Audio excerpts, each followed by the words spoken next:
at the 11th hour. It was set to expire the 18th. Yeah, and they put it in. Yeah, I thought it expired the 15th, no? Somewhere right in there. It was Yeah. like right almost to the last day they did it. Yeah.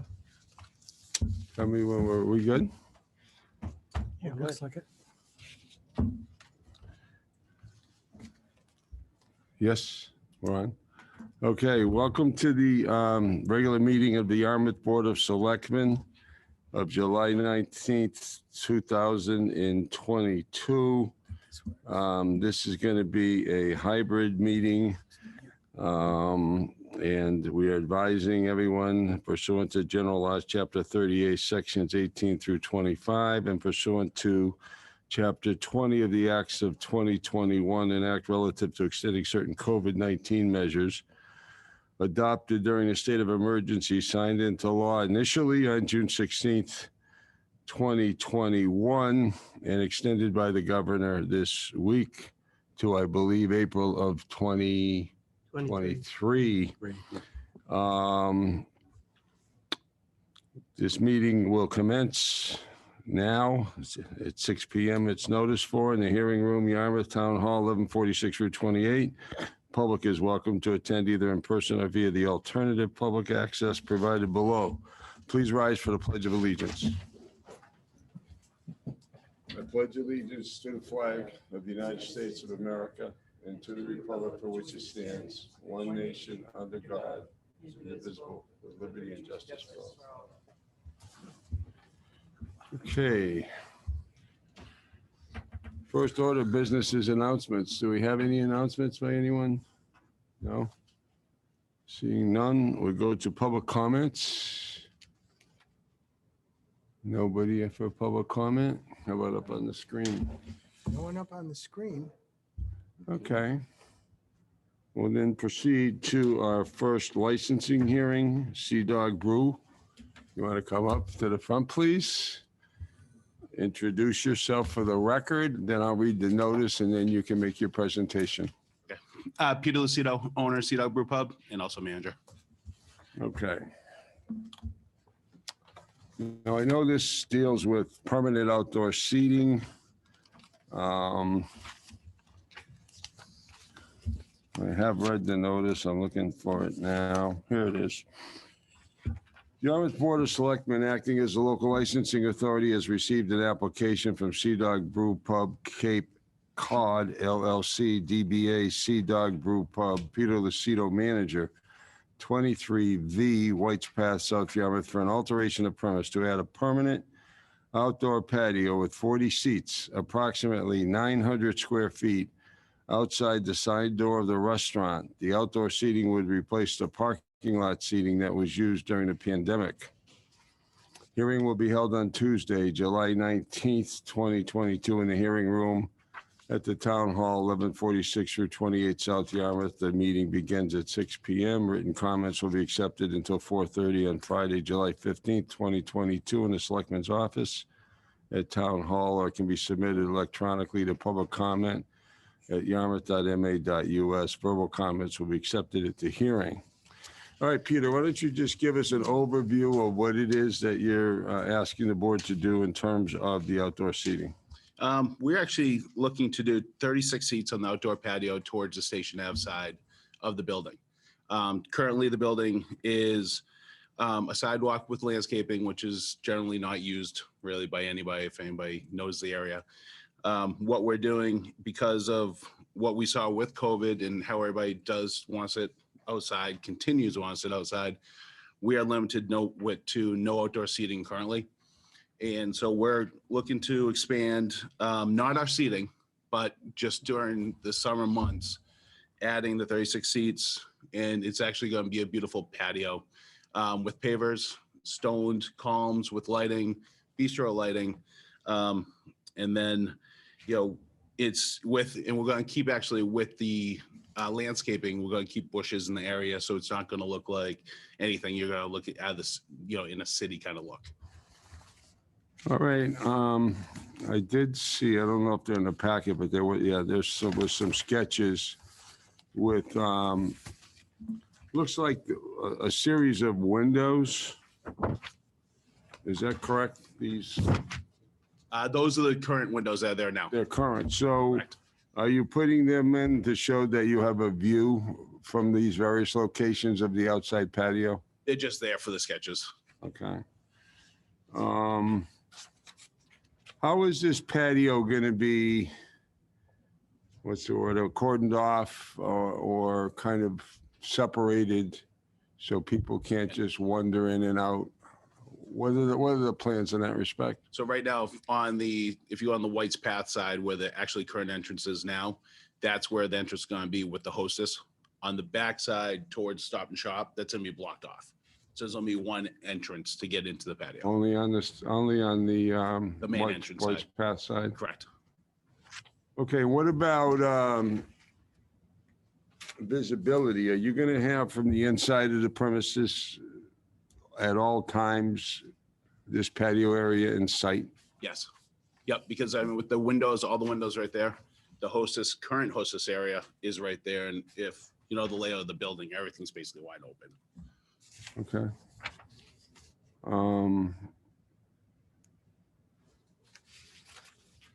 What, if any, access is there to this patio area for the public? I guess I'm asking that in a protective sense, that people just don't come in there without going through that main entrance. There's going to be opening where a hostess is going to be standing and a gate. So the gate has to have push bar to get out of, but will be shut down in. So where would the gate be? On the front side toward where our entrance is to the right of where the gate is. And So what where will the be, patio's going and on. what will be on the back side of that? Just a wall, basically a fencing. How high will the I fence believe be? I believe it's 4 feet. Is that fence in place right now? No. No, it will be It's being installed built in. later? Yep. Okay. I'm going to go to the public and then the board.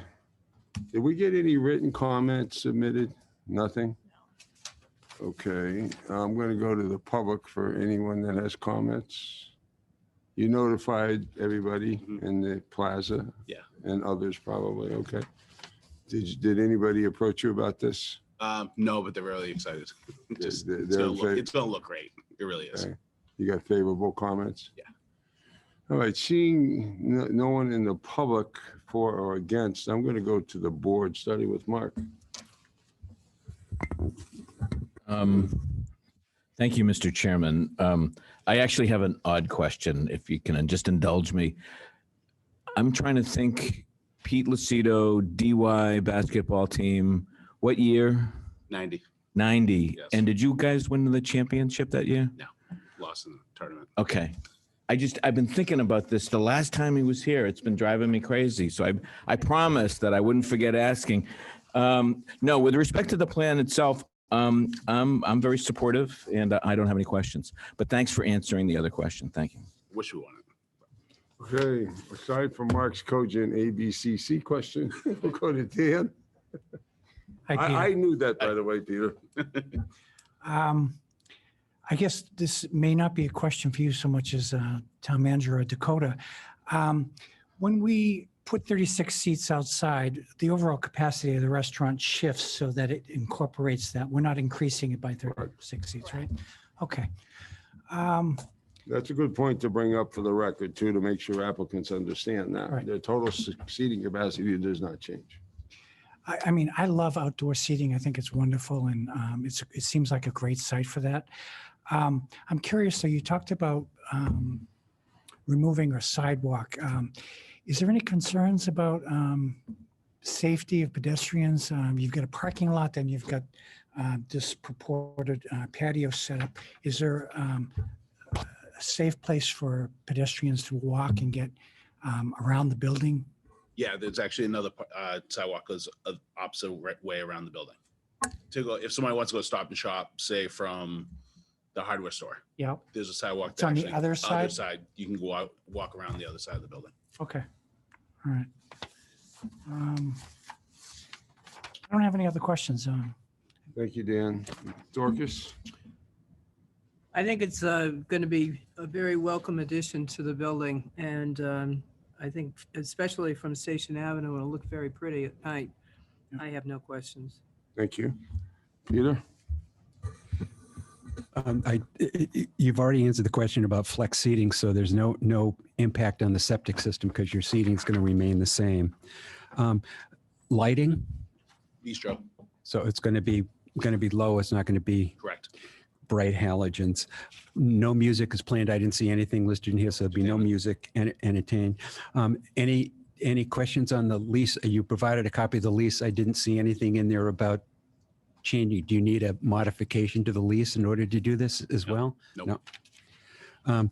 I think it's going to be a great addition. I hope it's extremely successful for you. Thank you. Thank you, Peter. We have comments from the Yarmouth Fire Department. Says Yarmouth Fire Department supports the application subject to applicable submissions, permits, and inspections.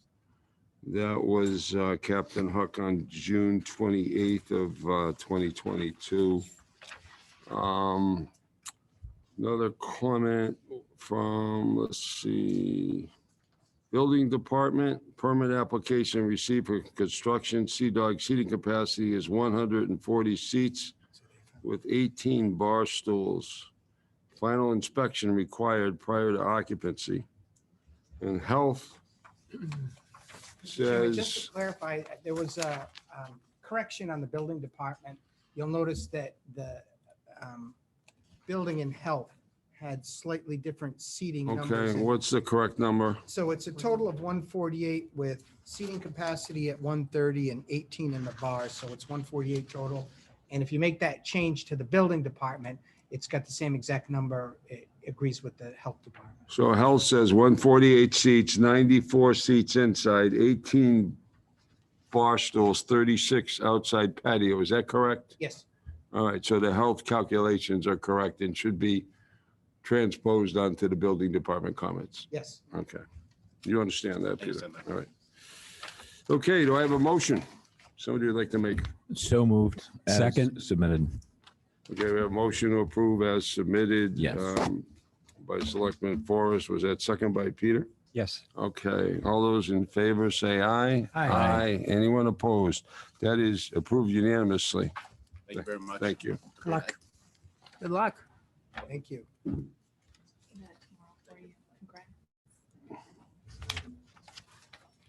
We want to go ahead on the 6:30 item, or it's simply an update, or do we want to wait?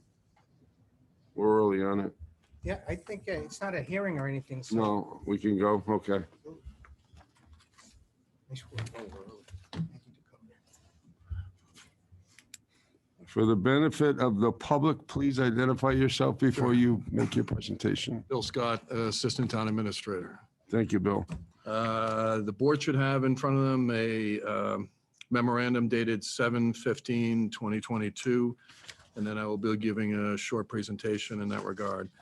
The memorandum has more information than the presentation. Most of the information in the beginning of the memorandum relates to what was presented at town meeting for the diff. So I'm not going to go over that in great detail, other than there are indicators in here that are related to sort of tax levy that has more and more relied on residential properties. So part of our strategy here is to increase the levy or the investments in commercial properties to create more diversification. So going to the presentation. Does this thing? I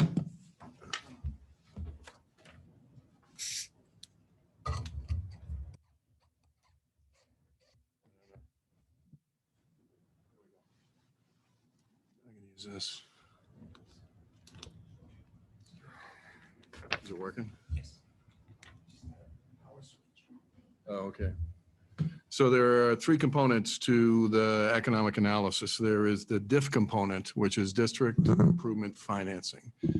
And that component is related to the second stage of the DIF process. The first stage of the process was at Springtown meeting, in which the town voted on the parcels and the districts and what parcels were in certain districts. So This phase is to determine how much growth is out of that, can come out of that area. So it's an analysis on using the current zoning and the current conditions based on a wastewater project. How much growth will you be able to see? We've been working with property owners that are looking at, projects related to the wastewater project or as leveraged by the wastewater project. So we're looking at bringing that in to the Springtown meeting, the first part. Second part is a market analysis. It is more about what we maybe should or could have. So the diff process is what percentage of growth are we going to take from the new growth associated with the parcels. The market analysis asks, what do we want for land uses and how will that improve the community in terms of the services for the community and the fiscal impact. Fiscal impact is an important part of this. It basically tells us what's a relationship between a land use and its costs to the community and its revenue. And the last thing is grant writer. It is essentially, by the time you finish these two studies and the second study, you have enough information to start going after grants. The round opens up in April, closes in June. So we would be looking at the 2023 round for things like MassWorks. And there's a lot of other money floating out there that hasn't really settled down in terms of its, purpose. But this position or this opportunity would look at what's out there. So the diff scope, again, it is analysis of existing conditions and percentage of allocation of growth. It's growth from what we have now.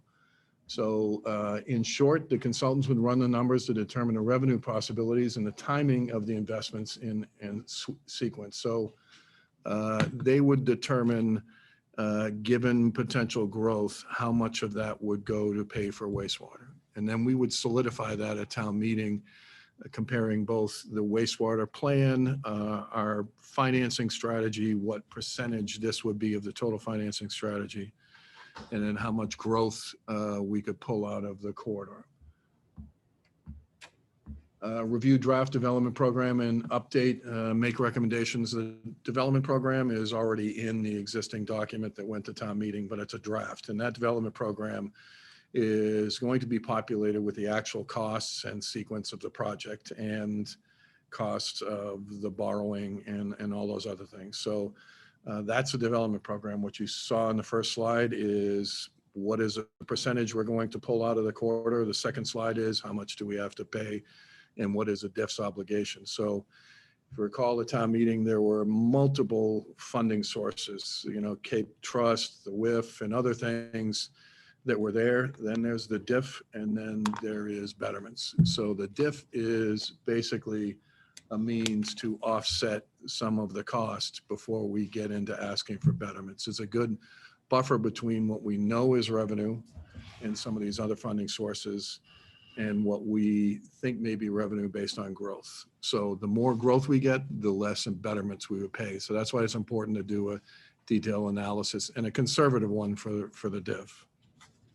And if you have any questions as I go along, feel free. So the development plan is essentially, what are we going to spend the money on? And the development plan outlines the relationship of the sewer project to what the DIF is going to contribute to the sewer project.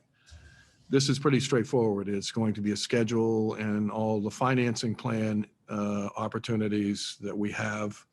And then DIF inserted in that financing plan for a final, let's say, if we determine that we want a payment of or a portion of a payment of X from the DIF, that represents a percentage of X from new growth. So the development plan helps us get there by telling us what the cost will be.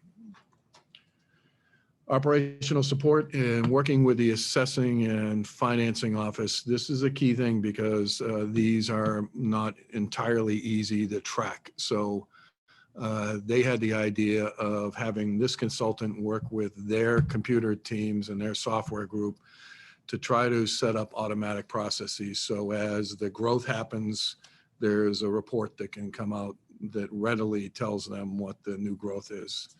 So what this is it's unique to a diff study. It is basically creating an implementation phase by tying the diff consultant's report to what they use for computer software to create reporting that meets the statutory requirements of the diff.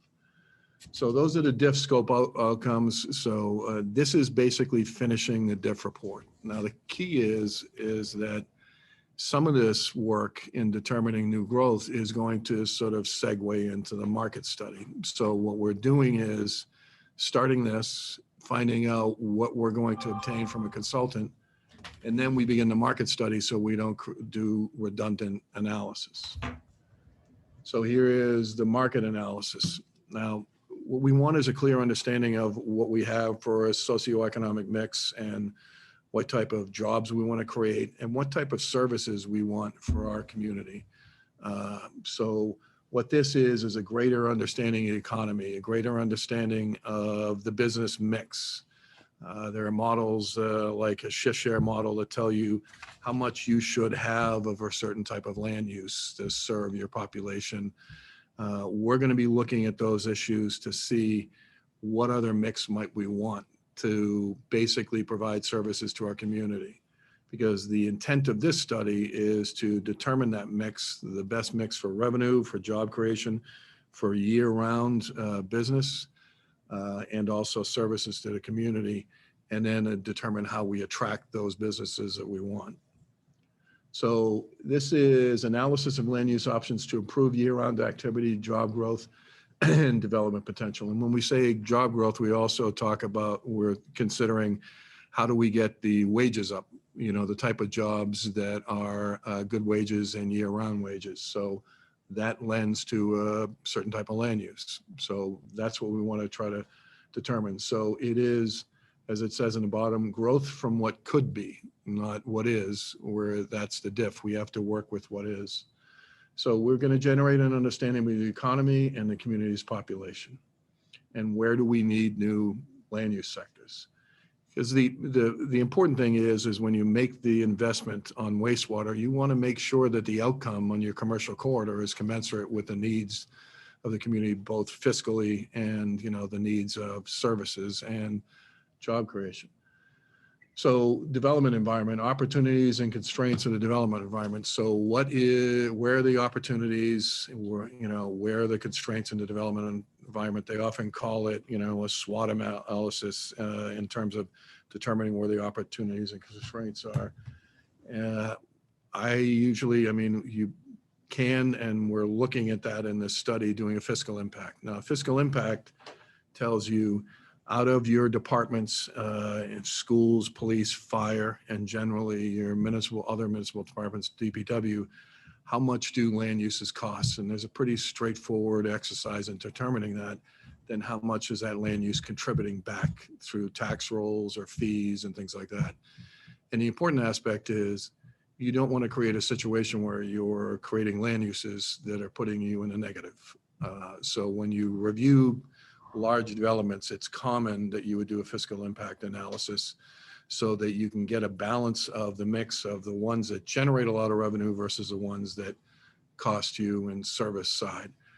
Because this is one long sewer project, it is akin to a large development project. So we want to do a fiscal impact analysis on what we have in the corridor and what could be in the corridor, and then hopefully make adjustments that can guide us to the right, land uses for the community, but also for the revenue stream. So that's an important one in a development environment and the fiscal impact. So the market analysis is taking a look at land use options that create a year-round economy. And in talking to a lot of people in the business community, they're talking the same thing, even the people that are in the tourist industry. How do we get land uses that get people here on the corridor in the winter? So, some of those uses are medical is usually a good use. It's here year round. It's by appointment. So you don't really have a Black Friday of medical and a traffic problem, and the wages are higher. So what other land uses could contribute to keeping restaurants open, filling hotel rooms and things like that? So it's expanding on the tourist economy and creating a ripple effect with other land uses that gets you year-round activity. But not year-round activity that becomes problematic for the residents, year-round activity that benefits the residents. So those are the kind of things that we want to do this in this analysis, is try to figure out what are the best land uses for the corridor to get year-round.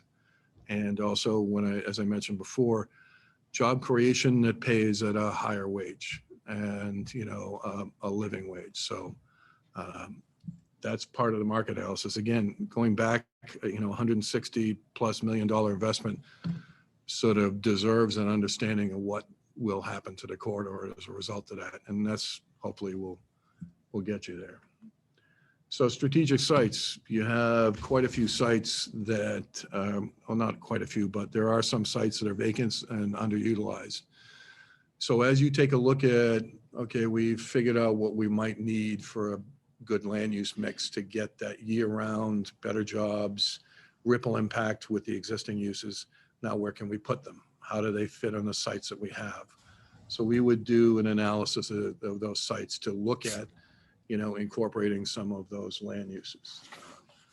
And key to that, then you would look at, are there incentive programs and other things that can attract, uses? Because the important thing is when you create these plans is to not wait for the land use you want to show up.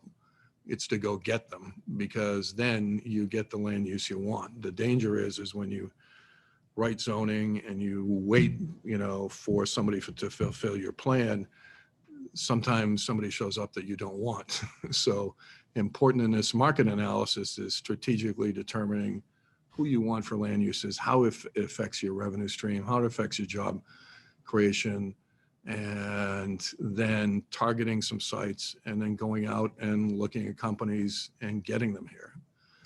Because the sooner they get here, the sooner you get the taxes and all the positive benefits associated with it. So growth and investment is better when you're the one who's managing it in the direction you want. So the last part about this is the grant writing. So the diff is going to tell you, the first part of the study, what are the potential growth that would feed the diff, that would feed the sewer project. The second part of the study is what is the potential growth if you looked at alternatives on the corridor. This basically says, given that growth, what grants could we apply for? So you'll have some more definitive information. It's very difficult in a sewer project to get property owners to come out and say, I'm ready to go, because they're still multiple years away from a connection potentially. So if you had a roadway project and it was a highway project, they could probably do the work commensurate in their investment with the highway project. But a sewer project requires a connection and requires, certainty that it's going to happen. And typically you're not going to have developments, coming out of the woodwork and saying, even though it's 18 months or 2 years away, I'm going to start telling you I'm going to build. So with the study, you'll get some of that information to support a grant application. But what's happening now is there is so much movement of money. There's ARPA, there's MassWorks. There's a bill that is out there potentially for studies in Yarmouth.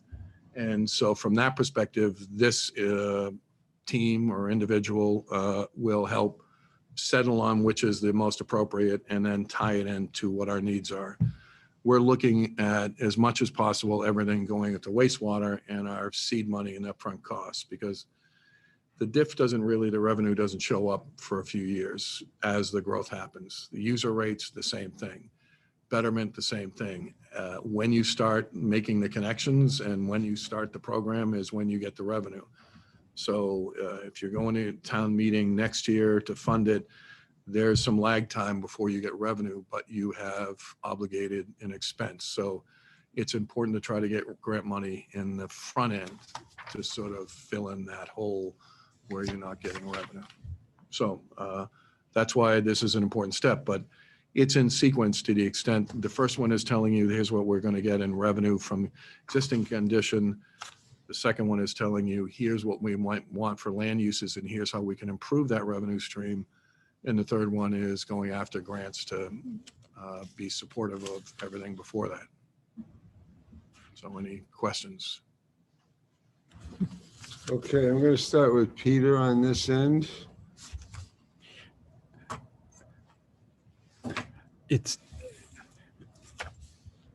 I've read it a couple of times. I think I understand it, but like you said, it's all on the come. What's going to happen? What's the grant writer Right. think is going to be possible, and then when are folks going to be able to sign up? When are they going to hook up?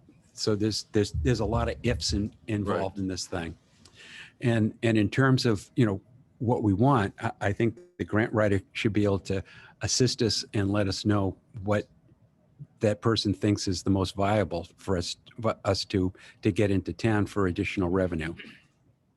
Right, and they may, I think the economic study will help, but what the important part is, the grant writer is going to say, based on your studies and the land uses you're targeting, here's some of the grants which are applicable to that direction. So. No other questions from me. Dorcas? One individual that seems to be mentioned quite a bit is the consultant. It sounds like a key component of this entire project is going to be the consultant. There isn't one that's selected as of now. It's a future. The diff, we've already put out the RFP for, and there's a really limited pool of people who do that. We didn't want to put out the diff and the market study together because those two bleed together. We might get some good information from the diff, then turns around and feeds a market study and lowers our costs. So you'll see in the sequence that one happens, then we learn from our diff analysis to then put out the RFP for a market study. And then we learn from that passes on to the grant writer. So there will be three different consultants. The diff consultant who determines what the growth is now and the opportunities, and then the market analysis consultant who picks up on some of that. The difficulty is if you were batch them all in one, it gets a little confusing because the diff product is a product for town meeting. The market study is a product for more, longer range of strategic, not as much for town meeting, funding sources. So they're separated and they're in that sequence. So you learn from each analysis before it. Okay, thank you. That answers my question. Thank you. Yeah. It's very ambitious and very complex. One of my questions is, how does the interface of attracting new business and dealing with current ownership work? I mean, you've got ownerships that are in place now, and yet, we're soliciting other uses and businesses to come down.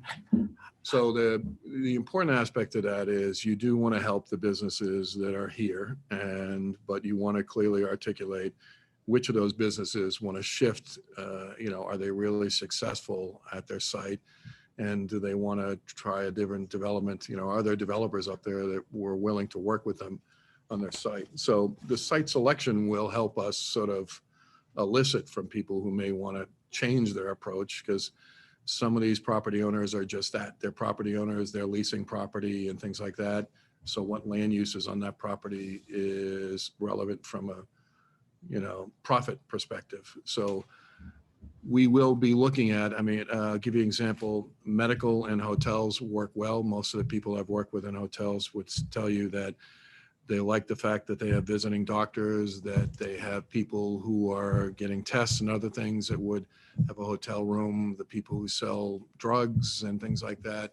And this is all year round. So that ripple effect relationship is what we're looking for. How do we infill some of our less than active sites with the uses that carry us through the seasons, and also ripple into restaurants and hotels and other tourist related uses?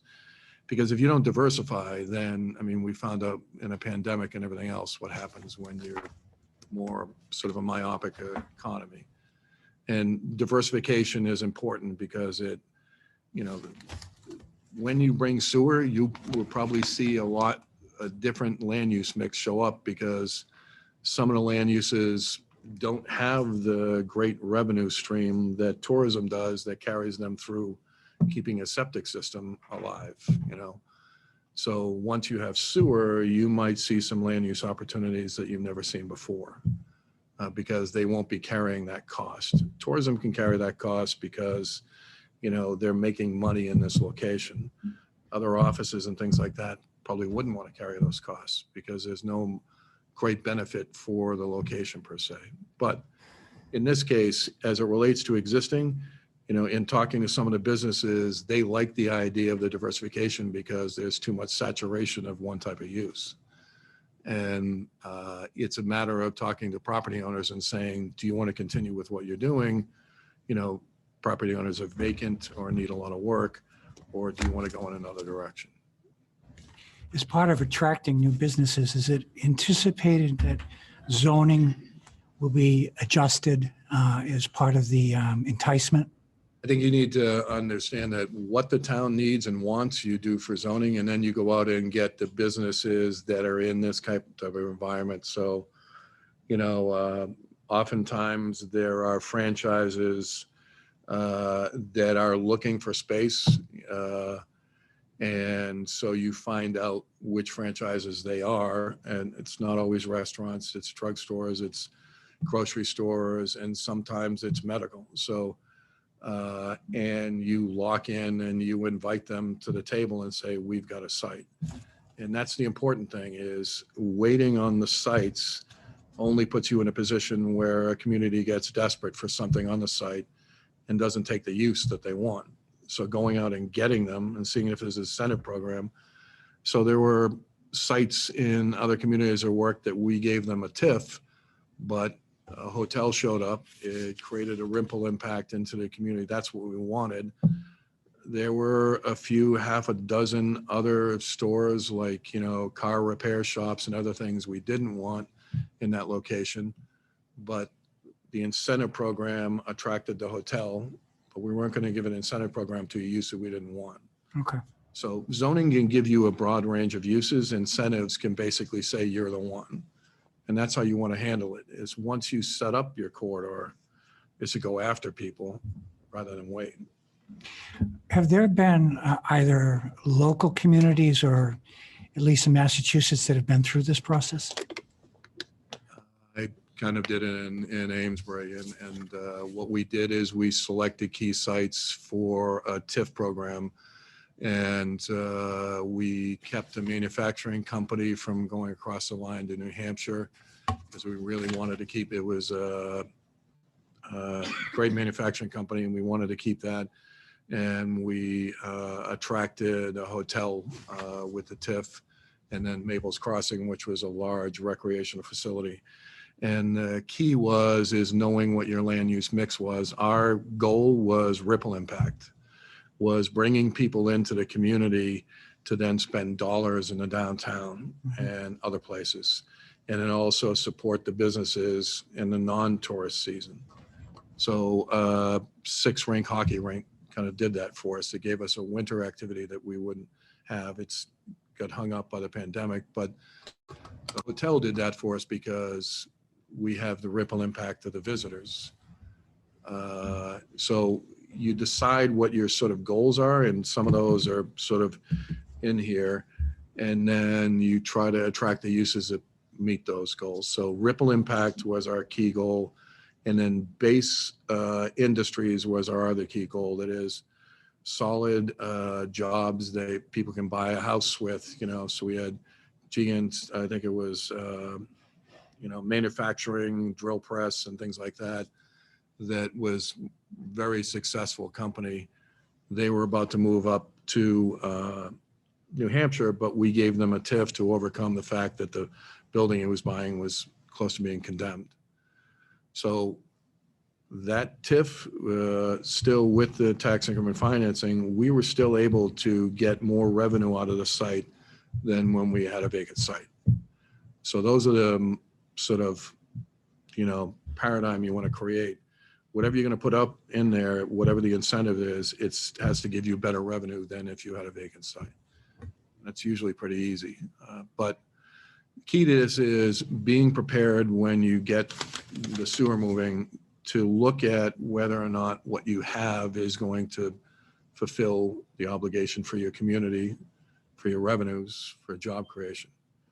Because once the sewer goes there, a whole bunch of different land uses can come here that wouldn't have in the past. Okay, thank you very much. Welcome. Mark? Thank you, Mr. Chairman. We're still looking at tourism promotion funds for this work. Is that Yeah, correct? there's about 75,000. I broke it down in another memo. I think it was 10,000 for the grant writer and then somewhat of an even split between the diff and the study. Okay, so this project is, let's say, $75,000 roughly? Total for all three. And Yes. then we should be getting a bid in 2 weeks for the diff. Okay, And then that'll tell me how much I have left for everything else. okay. So are you and the administrator looking for some kind of endorsement from the board to use roughly $75,000 I in mean, tourism promotion funds for this project? sure. Would that be? Yes, that'd be helpful. Yeah. Okay. No, I'm very supportive. I'm glad that this kind of work is being done. I think it's been a while since we as a community have actually started to think ahead in terms of the kind of economic development we want to encourage, that we need to identify where there might be some opportunities and to begin that whole process. So I think this is very much worthwhile. One other question I had, Bill, is on in the memo that you provided the board on page 7, there's a breakdown of costs. Yeah, that's actually an example. And on that table it shows you sources and uses. And it basically articulates when you work with grants and other money, there's like 4 or 5 sources of money there. That's similar to your sewer project in terms of all the different columns. So what this articulates and sort of an XY axis, time versus funding sources, how you, a grant writer and staff, myself and others would look at allocating funding. So what you're essentially doing is you're looking at the bottom line and saying, how much is it going to cost us? And then trying to populate over time, address those costs. So this is a sources and usage spreadsheet that articulates time when things are going to occur, what's going to occur, and then where you're going to get the money. So this is actually similar to what you might do for the sewer project, given all the different funding sources. But a grant writer would then, or grant person would say, Mass Works, Complete Streets, whatever. These are the good ones to fill in those columns. Got it. Mr. Chairman, I'd like to move that the board endorse this proposal and endorse also setting aside approximately $75,000 in tourism promotion funds to undertake this work. Second. Any discussion on the motion? All those in favor? Aye. Anyone opposed? It carries unanimously. Do you have any more comments other than the motion? On No, I think presentation? there's almost a related discussion when we get to the Manic project as well. I think there's a new common theme that I think is going to begin to emerge on some of these projects that we start looking at and working on. So I'll have more to say on this when that comes up, Mr. Chairman. Thank you. Thank you. The only other thing I'd like to say is identifying these opportunities, I think, is going to be a very difficult challenge. And the reason for that is you're looking for, I think, primarily year-round opportunities. Right. And we're in a tourist economy by definition, which is not a year-round economy, basically. Medical services, sure. There's a lot of elderly people. To me, that's a no-brainer. Anything like that would probably meet the demographics of this area, therapy, any kind of therapeutic modality as well. Motels, most of the motels can't financially sustain being open year-round. You have motels like the Hampton Inn and certain other ones that can do that, but how many really can economically support being open? The same with restaurants. You'll have your staple restaurants that are open year round, but a lot of them are closing to save money during the off season. So while I think, like I said, medical is always going to be a need in a community like this. How many medical facilities do you want to have, and do you want to be known in a tourist economy, as the place to go when you can't go much further, and you need all this medical attention. Even those people, a lot of them go south in the winter too. So Right. that kind of is a challenge to a year-round operational scheme. I've been hearing for years, and I mean decades, from various previous select boards that we have to develop light industry on Cape Cod. I've never seen it happen. And it's even more doubtful now because, well, first of all, you always have water everywhere you go. So you've got all these regulatory challenges. And in addition to that, we're not exactly central to anything. Your supply chain is difficult. And for I mean, look at Christmas tree shops, for example, where they moved their operations, I think, off to Middleborough. Cape Cod's not an easy place to get to. It's not a central location for businesses. So the challenge is, I'm not saying there can't be some solutions, but the search is going to have to be very intense, very diligent, and very specific. Can I, Mr. Chairman, can I just Sure. comment on that? I think this is exactly what we're trying to get at, is looking at where there are opportunities to strengthen a more year-round economy. And I'm glad there's a lot of interest on the healthcare side, because in Massachusetts, healthcare is one of the fastest growing industries in the Commonwealth. There are needs, there are employment opportunities that are growing, and this may be an area where we do have some opportunities. So I think it's one of the reasons why I support doing this kind of work. And I do think one of the areas that I'm most interested in seeing us explore is particularly in the healthcare field. We have obviously growing needs, but we also have growing opportunities there as well. And one of the things you can do is if you can determine how many people have to travel up to Boston for testing and things like that. We tried to determine that by, in Amesbury, and tried to figure out what is the site that we want to build here that means they don't have to travel. What is the testing regime? What is the, why are they going up there? Then the second thing we looked at is snowbirds, that when they were here, what kind of treatment would they need so that they would locate here? And so there is a relationship. You try to develop a relationship with your year-round economy, and snowbirds are not year-round residents, but are there blue economy, industries that we could do that you would want here because, there is an ocean and the ability to test some of those industrial, whether it be sonar or other types of things that you couldn't do when you were in inland. So there are things that we were looking at, in the North Shore that were related to that in terms of developing power from, a river and the ocean. The permits were daunting for the company. That makes a lot of sense because that's specific to this area. I mean, manufacturing is difficult because you got to move the raw materials in and the product out, and that's transportation is, but R&D in terms of manufacturing is not. And there is a definitive shift in companies to the extent that, employees don't want to return to the home office.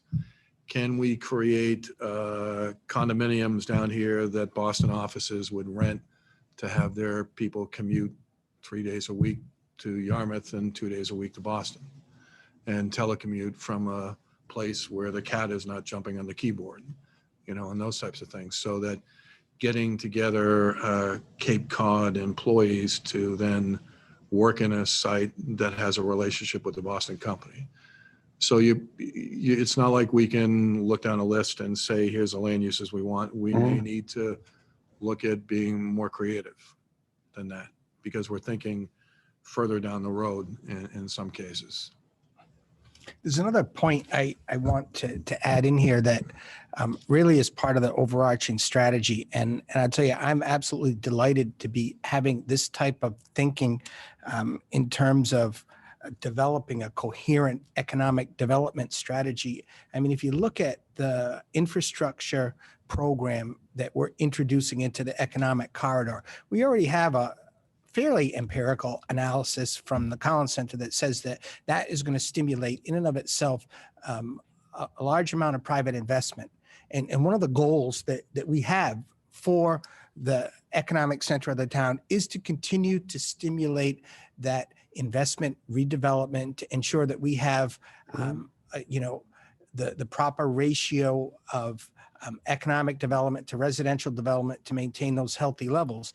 Now, having this strategy really helps enable the town to guide that type of development in the areas that we feel it's the most productive for the future of the community. One of the last things that you want to do is just be passive and sit back and introduce this infrastructure that's going to stimulate a tremendous amount of private investment and not be in a position to identify what areas that we feel that we'd like to try to leverage to gain more benefit to the community in the long run. This informs the local comprehensive planning process that we're entering into, that in turn informs the zoning that helps us create these additional incentives that will help to guide. And it's not, a plan that we solely dictate the type of investment that occurs, but by having the investments in place, by attracting the outside resources such as the grants, by developing specific incentives that we can have, I think, a much broader impact on shaping the future, just economic outlook of the community in ways that this town feels would be valuable, and having forums with the community, with the selectmen that identify these types of strategies. Sure, I mean, it's not a one-shot thing where we're going to convert to all year round and go with medical, but there may be opportunities in the medical industry on the right sites that are underutilized, that have been having trouble. A lot of this development may occur in assisting existing businesses in doing what they do better, in guiding so that they can make their own private investments in the type of even seasonal, some of the restaurants that we know.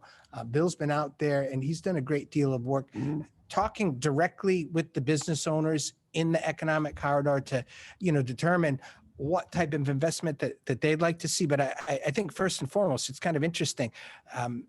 It's not a dichotomy. I mean, they're linked together. There's infrastructure that we're physically putting in, and then there's the intellectual infrastructure in terms of that coherent strategy, what we try to do to shape it, that goes hand in hand. And I think, I mean, to me, as we sit and talk about these issues, I think it's going to be critical. We're going to wind up, involving the entire community in this, the business community, our regulatory community, the planning community, and having this data, having this information, tracking it. Again, it just puts us in a stronger position as a town to shape what the future looks like for the town. And it's a very important thing. And I think moving in this direction, having the consultants assist us, I'm really encouraged to see this be a part of our infrastructure planning, because without it, I think, we'd be missing kind of an opportunity. And it is done in, the areas that have a lot more pressure for development and growth. It is, a survival technique to shape the development that occurs and not just let it occur. We don't want to be one of the things, we've seen more and more residential development in the Route 28 corridor, and there will be room for additional residential development, but we don't want to see one sector, begin to take it over and start pushing out the types of businesses that the town might see as a long-term benefit. So I think there's a lot to it, and it's going to take a lot more discussion, but to me, it's a very encouraging start, and I just like to see that it's a higher level of thought. Mr. Chairman, Yes. if I could bring up, Sure, and Mark sure. actually talked about it last week, I think one of the most tremendous assets that we have in town is our lifestyle, where we are, what we have to provide for services, for recreation. I think we're seeing a shift in industry where quality of life is playing a bigger role since the pandemic. And I think that we can start to look at that and what we could use that for to incorporate this future development as well. I mean, there's a lot to be said for how beautiful it is where we live, the trails that we have, the culture and arts that we have. I mean, you could just keep going down the line. And I think that's going to be a very large attraction for us in the future. Right, and in medical, you want to have a community that has those assets so that medical can attract the doctors and the nurses to live there rather than commute there. So having those kind of assets means that the employees will want to come here, and you're going to start getting quality employees to your new land uses. And I appreciate Bob's remarks, because I think you round out the discussion with what Bill is getting at it. I think a first step in redevelopment that people overlook is preservation and upgrading of what you already have. And I think the reason that hasn't occurred is because we don't have a wastewater solution. Right. A lot of these businesses would readily invest to upgrade, but they have these serving self-contained septic systems that cost a ton of money and have all kinds of inspections and pumps and electrical bills, and they're just not going to do it on that. They can't afford to do it. And So I think it's as I think Bob complimented what you said, I think it's a combination of both. Right. exactly. Anyone else? No? Okay. Thanks. Thank you very much, Bill. We go on to the next item. Vote on that motion that you brought up? We did. We did? Forgive me. Oh, we did. It was, It's evening. I'm throwing you in there as a fifth vote. It's a unanimous vote. Yeah. You don't object, do you? Absolutely not. Okay, so it's a 5-0 vote. Next item is Chase Brook Mill Creek Yankee Village Park Master Plan. And despite, speaking of what we talk about with lifestyle, and the beauty of our locations kind of segues well into this next topic.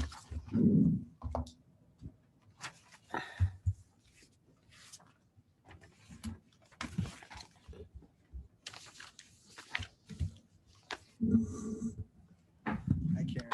Hi, everybody. Hello. Thanks for having me. You have a nice big package in your packet this week with a lot of information, but we've tried to distill it down to a PowerPoint presentation to share with you all the information.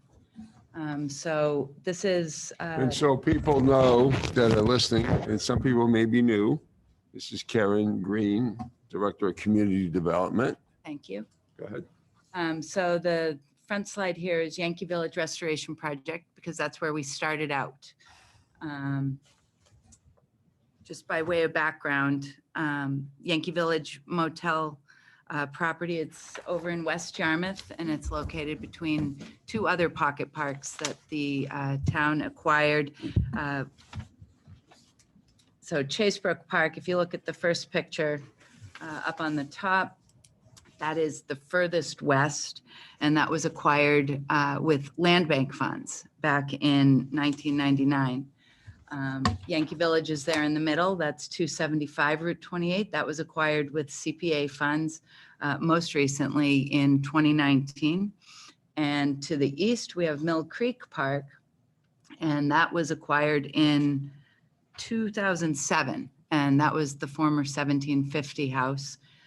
This is a great example, these three properties of undevelopment.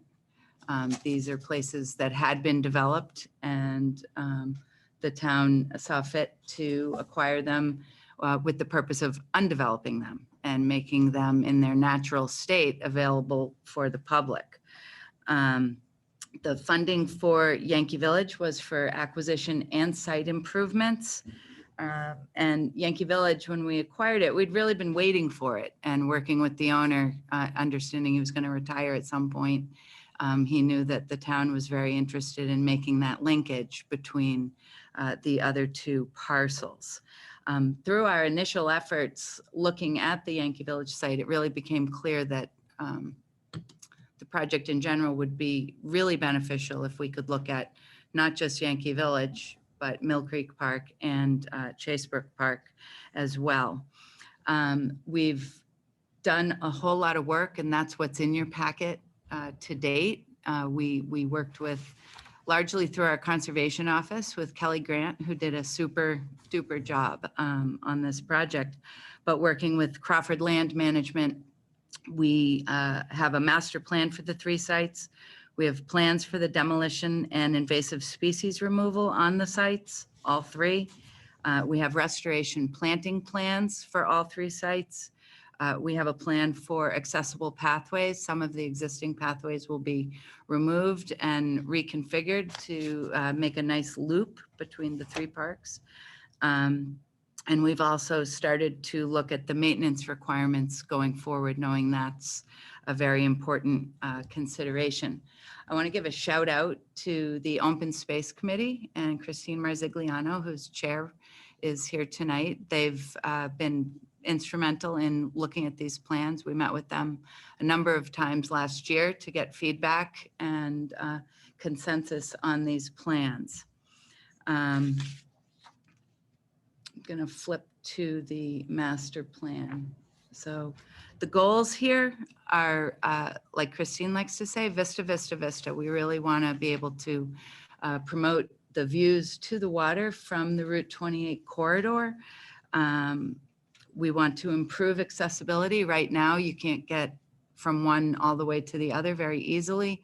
The paths are kind of beat up. It's also very important that we remove the invasive species that are on all 3 of these properties, and then to utilize native plantings so that we're minimizing the amount of maintenance that's required going forward.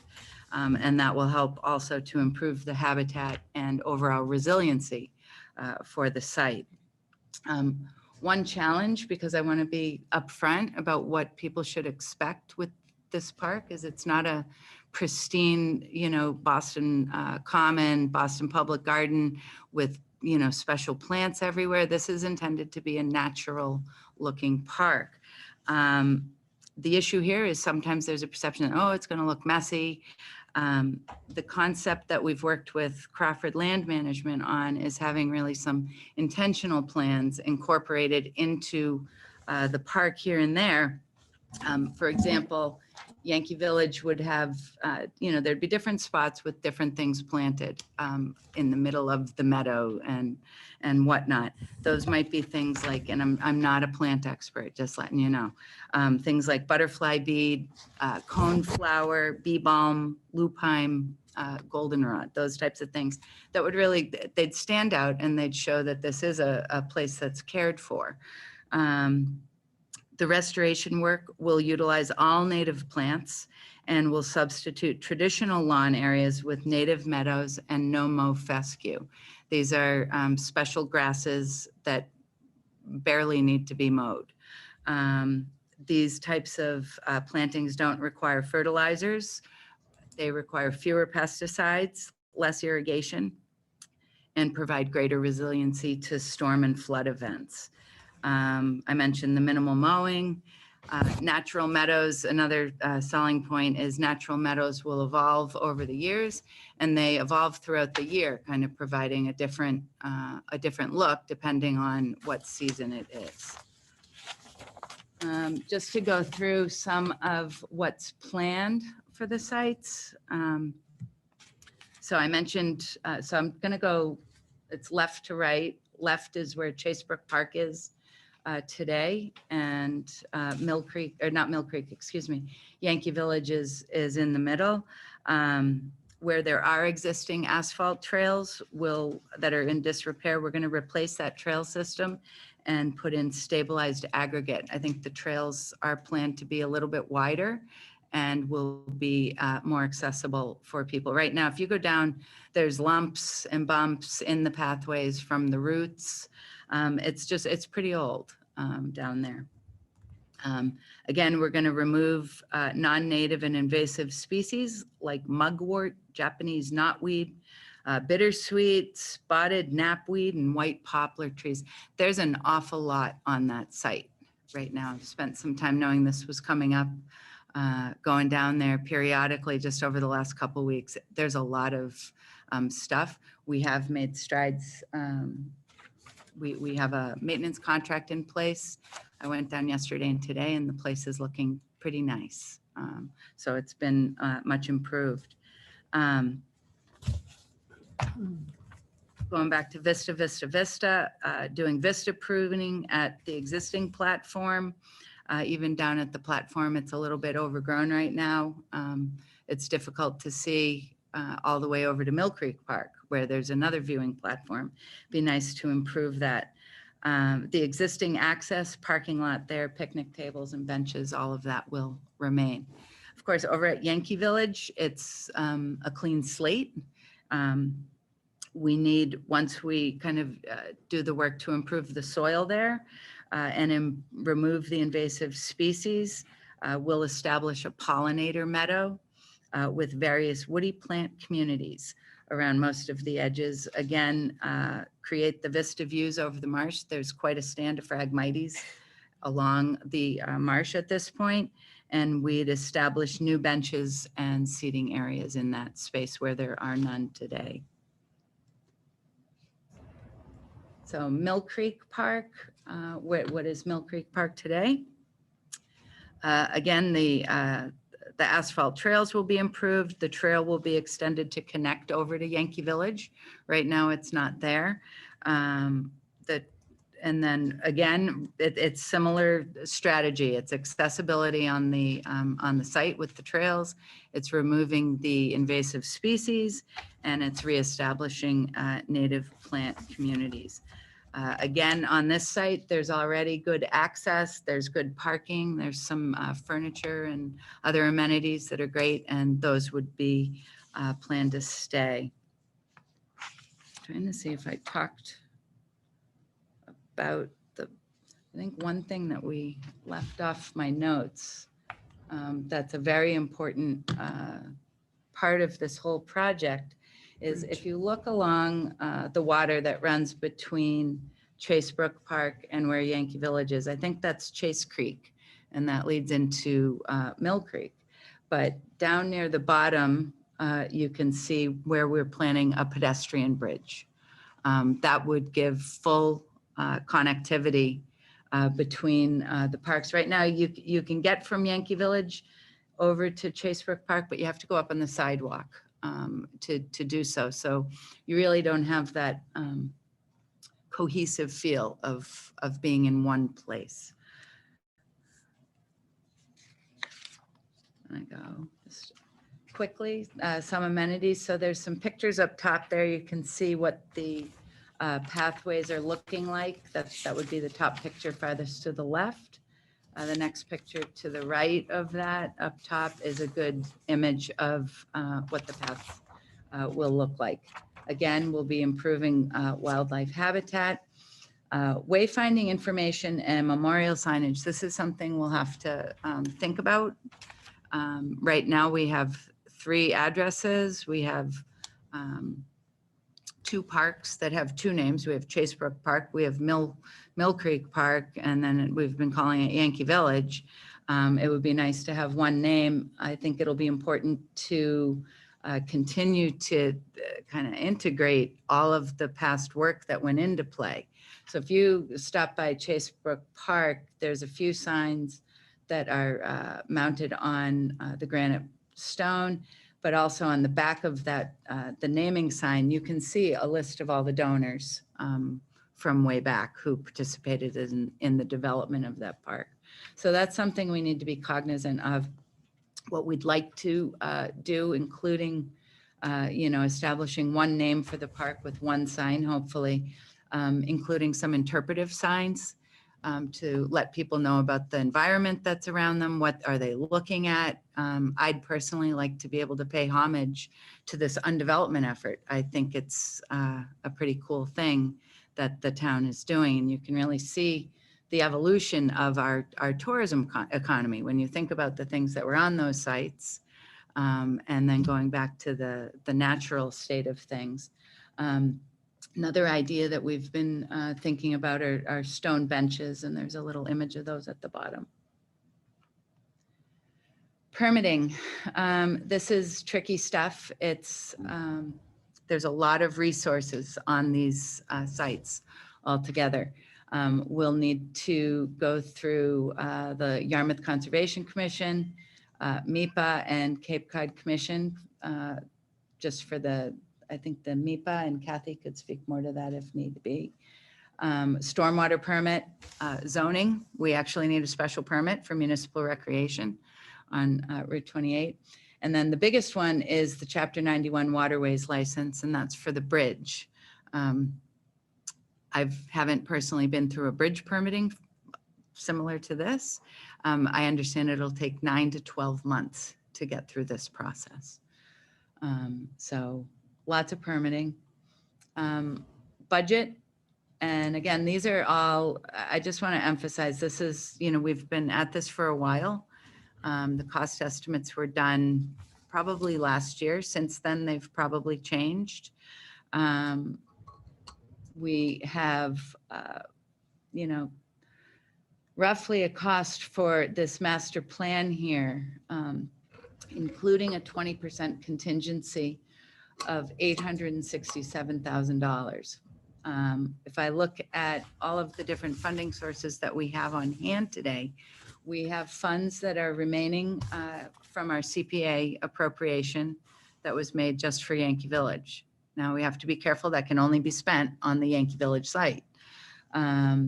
We have CDBG funds, and the figure that we've included is really a low ball. We may be able to bump that up with additional documentation regarding the low to moderate income nature of the neighborhood, if we're able to demonstrate that fact. CDBG COVID money we can use in terms of developing green space and getting people out of doors. Land bank maintenance. So believe it or not, we still have land bank maintenance money around. That was such a great thing about the land bank, was that it set aside 5% of the funds for maintenance. We can't use CPA funds for maintenance, for instance. But we have $94,000 that's left. That is the fund that we've been using to contract for landscaping services at some of the land bank properties, be it Chasebrook Park or Packet Landing. So that's the full balance. Conservation Fund could provide a viable source for some of this stuff, perhaps the Phragmites removal, that kind of thing. Again, that number on there, the $77,000, that's the full amount. Last but not least, we have some funds that we were able to secure from previous developments of regional impact that had gone through the Cape Cod Commission process, required mitigation set-asides for open space. So we have $92,000 for that. So that tallies $819. That leaves us with a funding gap of close to $50,000 that we'll have to address at some point down the road. I think we'll feel, I'm going to keep going and then I'll come back to budget again. So next steps and timeline. So tonight, I'm hoping that you all approve this master plan concept that we've been working on. I think the last time we talked, it was about Yankee Village. Project has grown. It would be good to get the board's approval so that we can keep moving forward. Then we'll be coordinating with Crawford Land Management, who's done the concept plans, the planting plans and whatnot, and our DPW department to work on putting together a kind of bid document. I think at this point, we really need some help in terms of moving the project along, doing the permitting, doing the bid docs, and getting that going.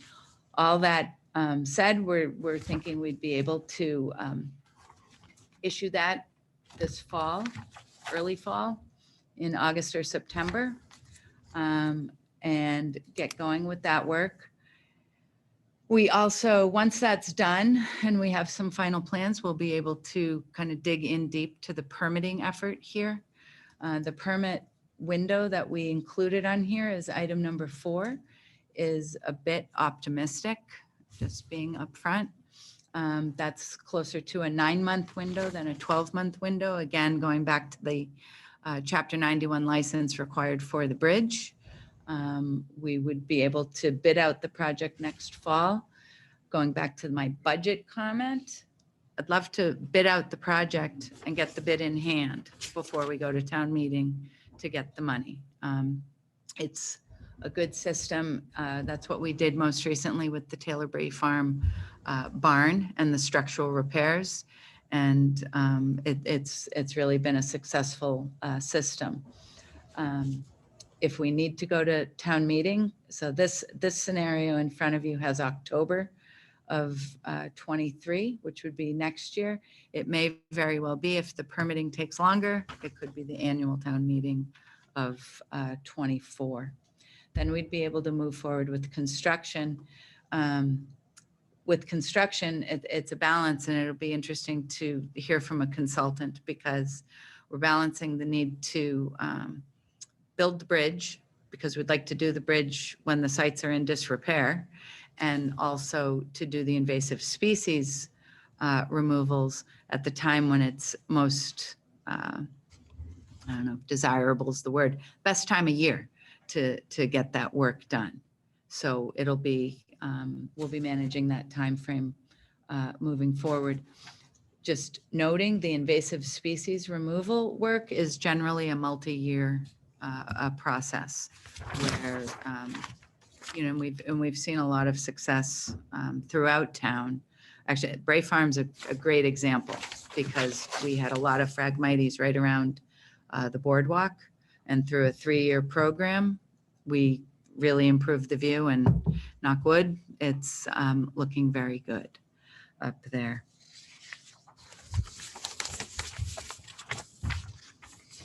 And that's questions.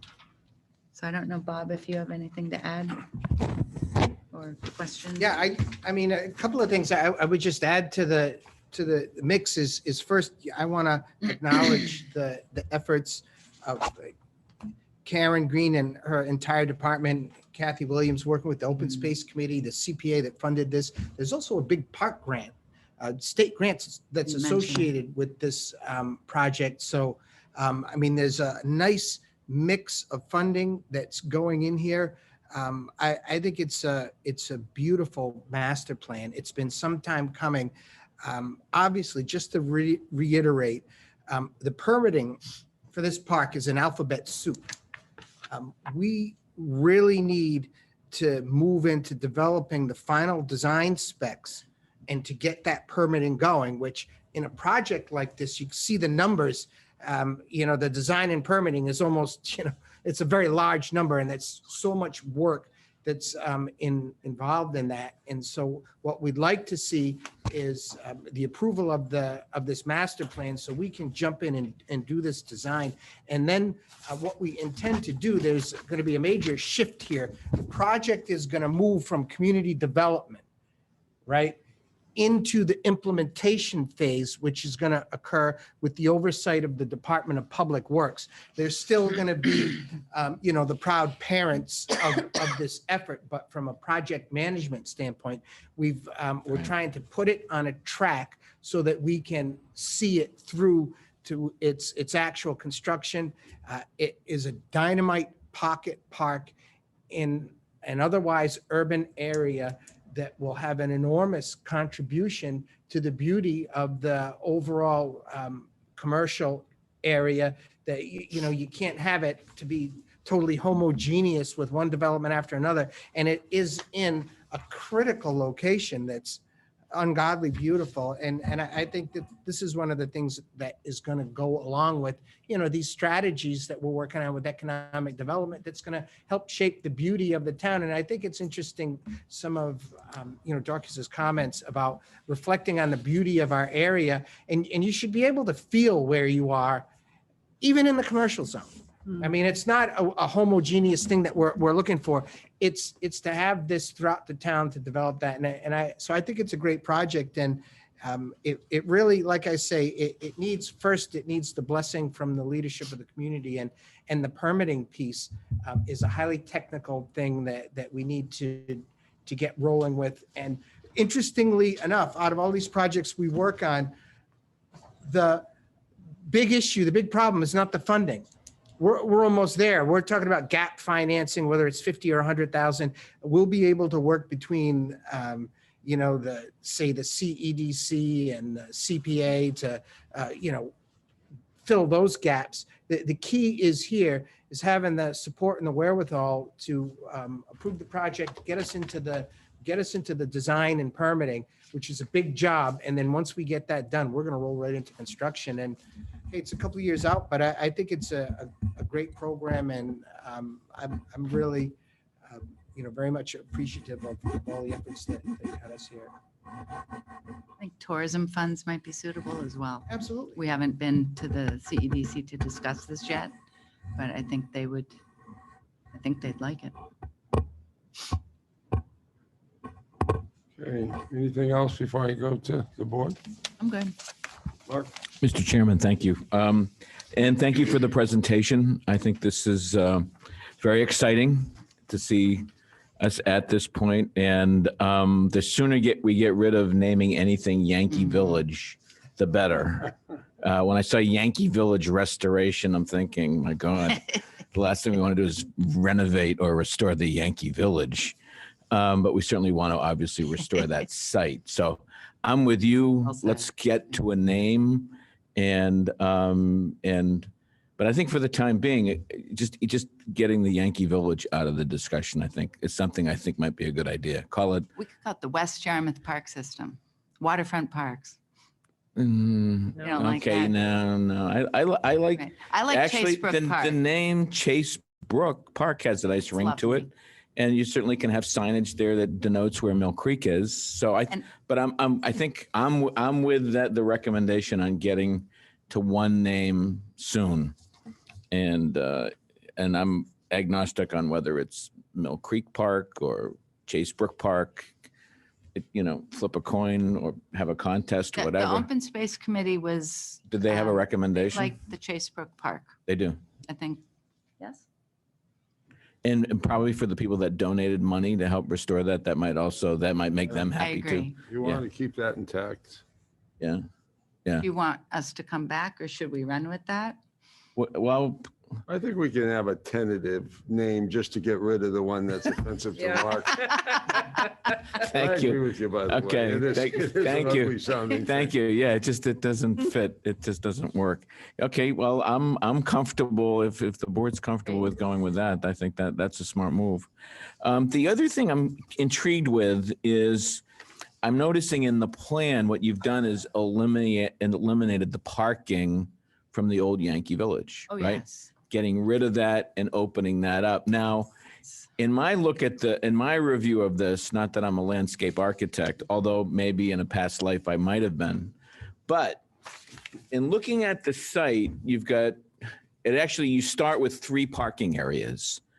And so you made the decision that we'll keep one here, one there, and eliminate the one in the middle. Mhm. What was the thinking behind that? Because some might say, wouldn't it make sense to keep the one in the middle and eliminate the other 2? Well, I think that the parking that was there Yep. was really not suitable for a park, because it was At set the up Yankee Village? at the Yankee Village, because it see. was set up along where the buildings were.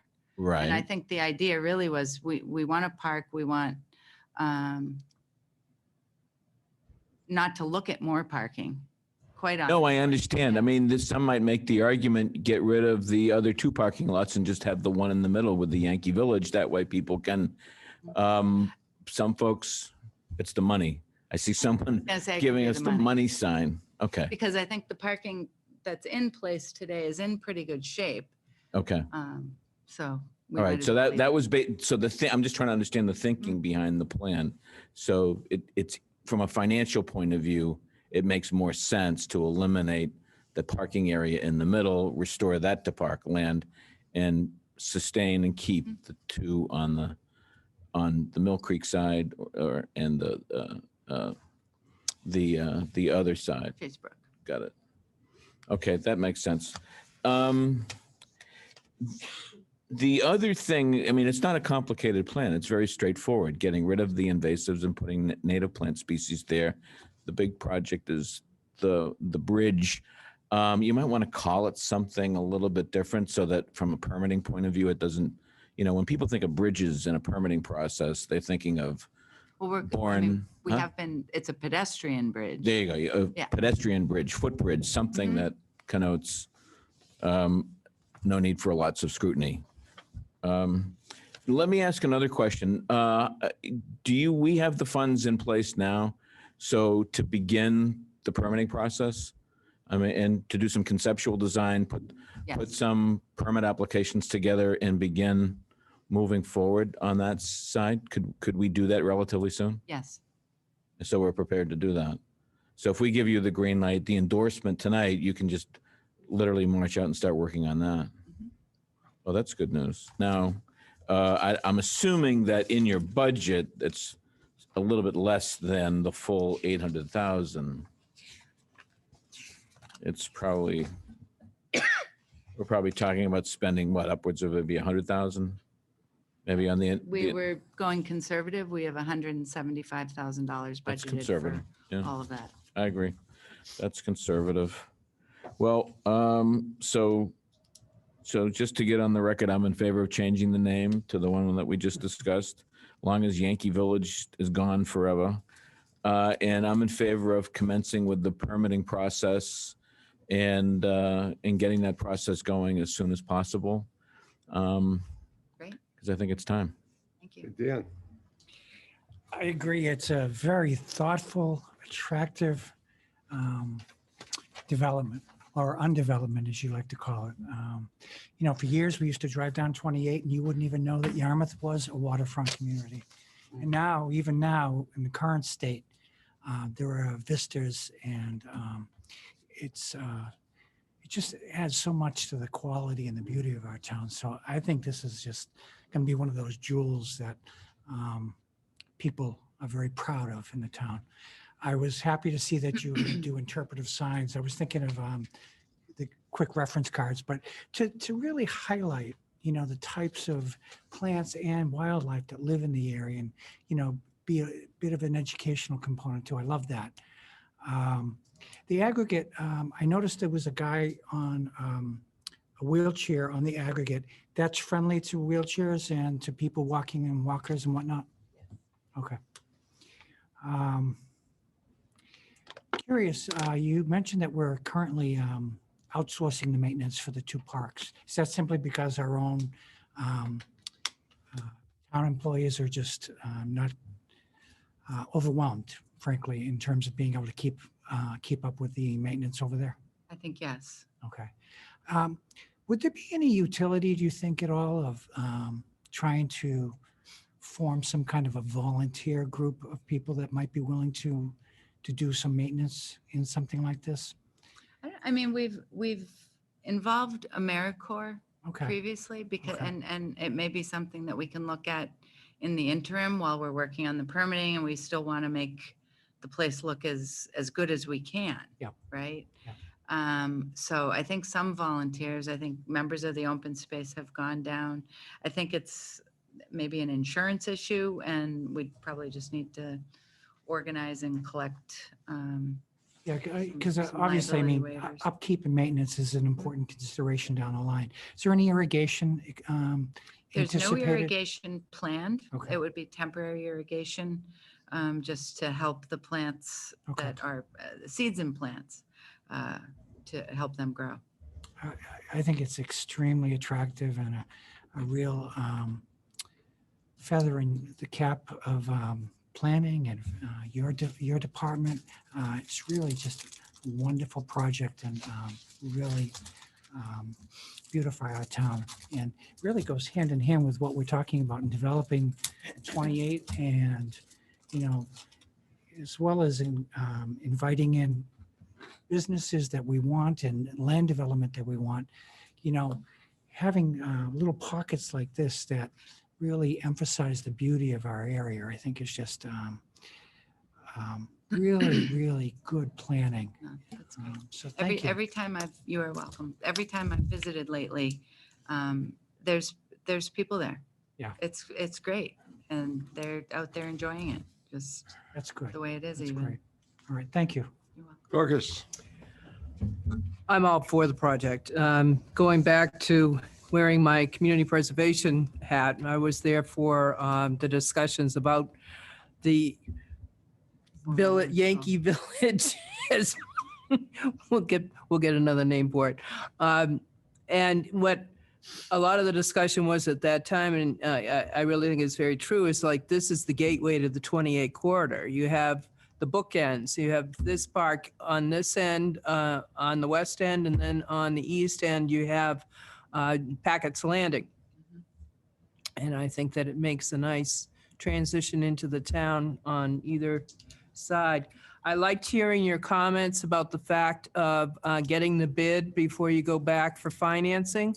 One of the concerns we've had, speaking of Packett's Landing, or let's call it the cellar house that it used to be before that, people don't like seeing things coming back to town meeting repeatedly, certainly not the Community Preservation Committee. So it'd be nice to have the total number present when you come back to do that. I think it's a great project. I love the idea of it being natural. And as Dan was saying, the interpretive signs, I think is going to play a big part in it as well. So I'm all for the project. thank you, Dorcas. Peter? I have a couple of questions. And you've hit on some of them. Obviously, you hit on the timetable, name of the park, and of course, it was Yankee Village, which was the summer home of the Red Sox. But don't forget that. One of the important things that I've emphasized a couple of times is maintenance. At Chasebrook Park, when it was first put together, it was very nice, and then it got very overgrown, and there were police issues and other not so friendly issues there. So, with the new master plan, I think that's going to be taken care of. But in the out years, we need to make sure that there's a maintenance budget there to make sure it stays in good condition. One of the issues that could come up is Acme Laundry, which was directly across the street, put a lot of perk into the ground. Is the Yankee Village site or any of the other sites polluted as far as you know, or is that not an issue? So Yankee Village and Mill Creek Park have, I might get the term wrong, AUL Okay. On the property. Yep. But we know and understand the restrictions, and I think when we went through the acquisition and talking about the plans, I don't think that a structure was ever anticipated, and that would be the only thing that would cause worry. But otherwise, we'll make note of all of that on the plan, and all of the improvements will proceed accordingly. You've indicated there's going to be no water at the site. Will there be any lighting at the site planned? I didn't see anything in the master plan. Unplanned. Right. We have talked with Chief Frederickson, has seen the plan. We were, concerned about the bridge location. He was okay with the plan. He actually really likes it. Right. So is there going to be town trash pickup, or what are the plans there? There is today. Right. I mean, I would presume that'll remain going forward. Right now, I know there's trash pickup, at least seasonally, at Chasebrook and Mill Creek Park. Right. Parking. Latching onto something that Mr. Forrest said. The park is not that long. Is there any possibility of eliminating the Chasebrook Park parking and just leave the one at Mill Creek? Doesn't leave much parking. It wouldn't leave, Yeah. I think anything is possible, but I don't think that there's 10 spots at Okay. Okay. Mill Creek Park. Right. Chapter 91, I was peripherally involved when they did the bridge over Bass River for the rail trail. I don't believe that the creek is a navigable river. So it is going to take time, but I can't see the Coast Guard giving you a lot of static about I it. sure hope not. Right. In addition, you're creating access to the water, which is one of the things that Chapter 91 tries to do. I think it's fantastic. I've come up on the site from the water on a couple of occasions, and I've been in the park several times, and I think it's going to be a great asset to the town. And I, along with Mr. Forrest, I like Chasebrook Park. And I know you can come up with the other 48 grand somewhere. So, I would endorse it too. So, Mr. Chairman, I know you would like to make some comments, but How do you know that? well, You're right. because Mr. Stone, you always have comments. Thankfully. Exactly. But, when you're through with your comments, I would make a motion to go forward. Okay, we'll get back to you shortly with that motion.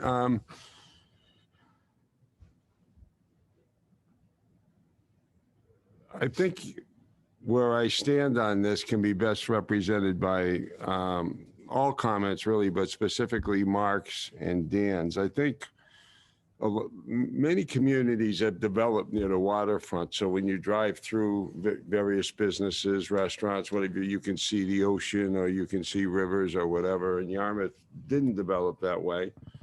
So as Dan said, many people driving down Route 28 unaware of like, where's the water, and that's a natural response. And even if you live here and you're traveling those roads, it's nice to see those vistas. It's an enjoyable experience to go down these otherwise not very appealing roads to remind you of where you live and what these amenities are. So the other thing I wanted to mention is, and I think Dan brought this point up, when you're looking at issues that Bill spoke about tonight and others, our town administrator talking about economic development, this all gets tied in together. It's, we deal with pieces from time to time, but this focus of this discussion kind of brings the composite together. It's preserving and improving facilities that you already have. It's what Bill talked about, defining community needs and try to bring in business and economic opportunities to address those needs. It's also aesthetics. Aesthetics is huge. I mean, why do people come to the Cape? Because it's a beautiful place. And we have to keep it that way. And we have to use these opportunities to provide that experience for visitors and for people that live here year round. I would like to see, as Mark would, that we get going with the rudimentary stages of design right away. 2 years out. It's not too bad if we can stick to that timetable. So pretty much that's where I'm at, and I'm fully in support of it. I like the joining of these three facilities together.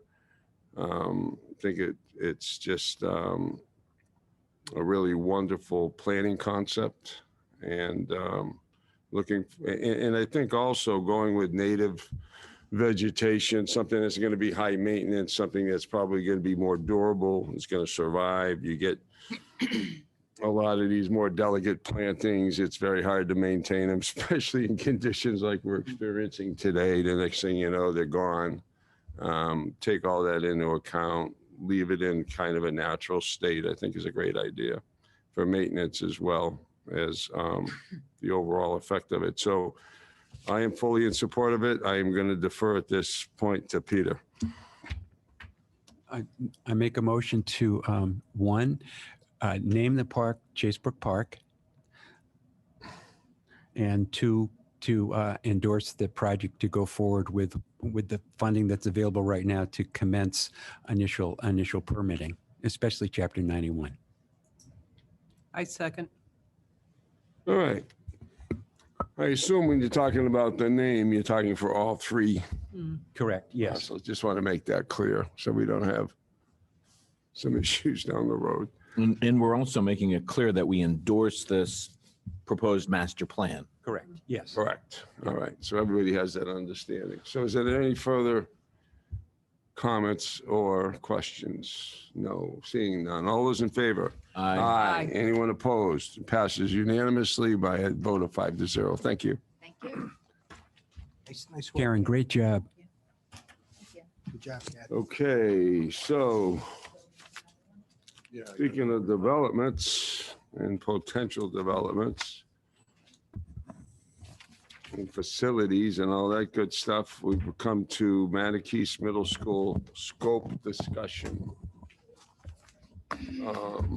Bill's gonna lead us in. Bill's this gonna one as lead well. that one? Okay.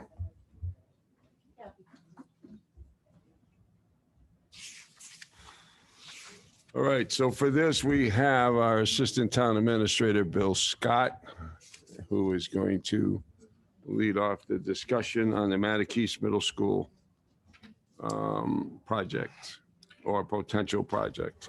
Good evening. You should have a memorandum in front of you dated 7/15/2002 that has components of a scope. I have the majority of that information in the presentation that's in the memorandum. After review with the town administrator of probably a half a dozen or probably 10 or so different reuse studies, we're looking at what are the common components of a reuse study. Now, this school is unique. It's 156,000 square feet. It is not the typical school reuse that you end up in an elementary school near the downtown, something like that. So it has a much larger obligation for a more detailed analysis. But typically, there's mission and objectives, committee structure, building and grounds assessment, project benchmarking. And when I say that, looking at other projects and see how they did it, what types of reuse that they did. Focus or subgroups, as you move forward, typically they would have subgroups based on topical categories that would sit down and look at the project. It's part of sort of the analysis or taking apart the opportunities. Community facilities assessment. Now, this is something that I had put in there that typically when I've seen reuse studies, people ask, well, what is our town hall like? What is this building like? Or is this department, satisfied with their facility? So we should have an understanding of all our facilities sort of more on a higher level so we can relate to what this facility might be able to do for us or not do for us, or do we need anything for our other facilities. Community survey, which is typical. Sometimes you would do the survey as part of an open house, or you would do a survey monkey targeted to focus groups, or do them at focus groups. So there's a lot of opportunities there. And then you start with sort of brainstorming. What would you want in the facility based on people getting together? And then you go really from the subjective, people's opinions, to the objective and the consultant. They're taking that and creating plans and programming and saying, well, if you want this type of room, or if you want this type of use, you're going to need this type of space, or these improvements to the building. And again, back to the building and grounds assessment, you want to do enough detail to know what you've got, but not so much that you might do it later when you do an analysis of what the potential use is. So you don't want to be designing anything in that assessment. You just want to know what the foundation cost of bringing that building up to code would be. So fiscal impact, cost benefit, and back to the earlier discussion in this one, you really don't want to take over a building and put uses in it that are going to cost you money in the long run. So is this building going to serve the public, serve the uses that you put in there, but not create a situation where it's not going to be cost effective. So in a project that I worked on where we took over an estate for watershed protection, we eventually converted it to sort of a resort where we held weddings, and it became profitable. So that wasn't the original plan. We wanted to protect the watershed. It was almost 200 acres on the water supply, but eventually we got around to the reuse of the site. So that was successful. So Fiscal Impact will tell you, if you have these development plans and concepts, what is the operational and other costs going to be to you, so that you're not moving forward something that's going to cost you money in the long run. And then scenario assessment rating, you're basically, this is really reaching out to the public, both subjective and objective, and then basically also applying rating criteria to it, including the fiscal. Then there's a draft report to the Board of Selectmen. How you handle the report, in the sense, do you bring it to town meeting and ask, what do you think? And then you issue a final report. These are a lot of sort of policy decisions that I can go over in the presentation. So the mission and objectives is the first thing that the board would want to determine. Sometimes these mission and objectives go right to potential uses. So could we use it for affordable housing? Could we use it for retail? Could we use it for office? Could we use it for, and on and on. Private development, large conference center campus, what would you want to look at in that analysis? And a mission statement, but also objectives, that as it goes through the analysis, these are the things you have to come out at the other end. It's not telling anybody what that mix is going to be, or if it's going to be, one use or another. It's just that you need to take a look at these things. So it's really performance objectives, and you want to have some evaluative approach that at the end you say, yes, they did look at it. Yes, they did come out with these objectives. The committee, there was one group that had 17 members on a committee, and it was just every particular jurisdiction and agency that you could think of. Very transparent, but is that really the way you want to go? And later on, I have some charts as flow charts, if you look in your presentation, on maybe some potential structures. So, but the committee relates to your focus or subgroups, in the sense, do you want committee members that are representative of a certain focus group, and they bring their information back to that group, and they then discuss it and then bring it back to the larger group. So could this be a steering committee for, let's say, a planning board member who goes back to the planning board, or is it going back to the Affordable Housing Trust, or is it going back, things like that. The key thing is, in some of these groups, we want to have a membership that a person doesn't have a certain affiliation, and those people would be the majority, because you don't want one sort of constituent group taking over the dialogue. You want them adding to it. So there seemed to be a need to put people from the general public in the group that have certain skill sets, whether it be real estate, or other things, but they don't have an affiliation with a sort of a reuse plan. So building grounds assessment, as I said, you want to be detailed enough to know what you're handling, what you're picking up, what you're owning, but you don't want to start saying what if, and then having the architect chase that, so you want to understand what has to be replaced, HVAC and everything else, because eventually what that tells you is it worth it to save this part of the building, or is it better under this reuse plan to do something different? There's a tendency in this assessment for people to go too far and start analyzing it for a use. You really want to get this done so that you can say, if we're going to bring this building back to something, it's going to cost you X amount of dollars. So your base costs are. Project benchmarking, this is going to be difficult. This is a unique project, but what you're basically saying is, are there projects out there? How have they dealt with it?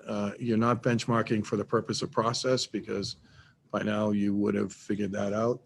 You're benchmarking to see how they pulled it together, what their phasing was, and things like that. So you can do that in the sense that we have some reports, probably about 8, I think, reports, what we start with. Some of them we might be able to visit. It's not common something this large gets done though, so we wouldn't see a lot of benchmarking, but a lot of these things are online. Focus of subgroups, and in this case, this is how do you create these groups so you target a specific issue and you get right to the point with that group. Subgroups, this is not a really geographic issue in the sense that you're looking across the community, wastewater or something. So you want to, those topical areas that you determined up in your mission statement carry down into the topical groups. And there are really two structures. And this is not really a proposal. It is more of you would have a 9-member group, an open meaning that the person doesn't have an affiliation, and then topic meaning that they have affiliation with a topic, whether it be affordable housing, economic development, whatever. And then they would go back to their focus group meetings and meet and then derive information as the thing progresses. That is, bring the proposal back and say, this is what we want to see. And then you would have open meetings also in the general public. So that's one structure, and it is you have both the topical and people not having an affiliation. Another one is built more around using your existing boards. So are there roles for, the, housing groups and the planning board and others that might have a role that would then report back to the boards? The difficulty with this one, it gets very specific to that jurisdiction, and sometimes you get wrapped up in singular silo vortexes. So, in terms of focusing on that one issue, you still can run the entire plan past these groups under this model, but the other one is it's just the Board of Selectmen and you have a whole bunch of public hearings, and focus groups and things like that. But in the sequence I'll show you later, the public hearings aren't there, but they're assumed at many of the milestones. Can I ask you a question on this schematic you have here with the committee of 9, and then you had the Board of Selectmen. So explain to me the relationship between the Board of Selectmen and that committee. So that committee still goes out on its own under your mission. So you're up on the top because you have offered the mission and the direction, and then they're there to create the report and bring it back to you. So there's really no ongoing involvement by the selectmen other than putting the committee together? No, it would be like RAC. RAC is a recommendation. Or like the drive-in reuse committee? Yeah, drive-in something reuse like committee. that. Okay, I understand. Go ahead. And you could have a smaller committee and not have those affiliations and have a whole bunch of public meetings. I mean, the advantage is you have a lot of good volunteer groups and things like that. Do we want, there's a recreation commission, there's the, Affordable Housing Trust and others. Are we going to them over a process, or are we, over the time, or are we setting up a process that, we go to them automatically with their membership on the committee? Those are the things. And what I can do is, after a brief discussion, come back and give you the proposal for your next meeting in terms of how you might want to structure it, mission and objectives. We just want to have sort of an introductory discussion today. So community facilities assessment, this is really additive, but every time I've seen these projects, somebody would say, well, that department's struggling. They have a really small space, You really want to understand what you've got out there for your own facilities to figure out whether or not some of those ideas are going to come into this building and use this building for those. So it is not necessarily that you're going to do a complete facilities plan, but at least we should find out what department is where and what buildings we have. Because if you don't plan in context of all your assets, then you start losing the opportunity to sort of meld them together. Community survey and open house. One group did this at the same time when you showed up for the open house. They did the survey. They also did I think a Survey Monkey online. The open house is a great idea because half the time in public meetings, you're spending about 45 minutes describing what building is what, and trying to describe the space. Having people walk through the space and giving them tours of the space mean that as they participate in the process, whether it be the committee, the focus groups, the general public, means that they're more knowledgeable about the condition of the facility, the type of space, its size, things like that. So an open house is not a bad idea with some of the assessment information and everything else that you can hand out. So they have an understanding. Again, this is a large campus. It's going to be difficult to describe. Bob described to me the circular room, you know, and other components of this space that no amount of slideshows is going to carry. Although I think most people that are the familiar town. with that facility, only because we use it for town meetings and other regular events. Scenario concepts brainstorming. Here's where you take some of those ideas and some of the feedback you're getting back, and you have a set of floor plans, and you're starting to talk about what is the use. Now, you know, you could have an economic development proposal that looks at this as one big conference center, and it's a different dynamic than dividing up the space into jurisdictions, you know. But that's the problem, is you want to make sure that all the uses on the table.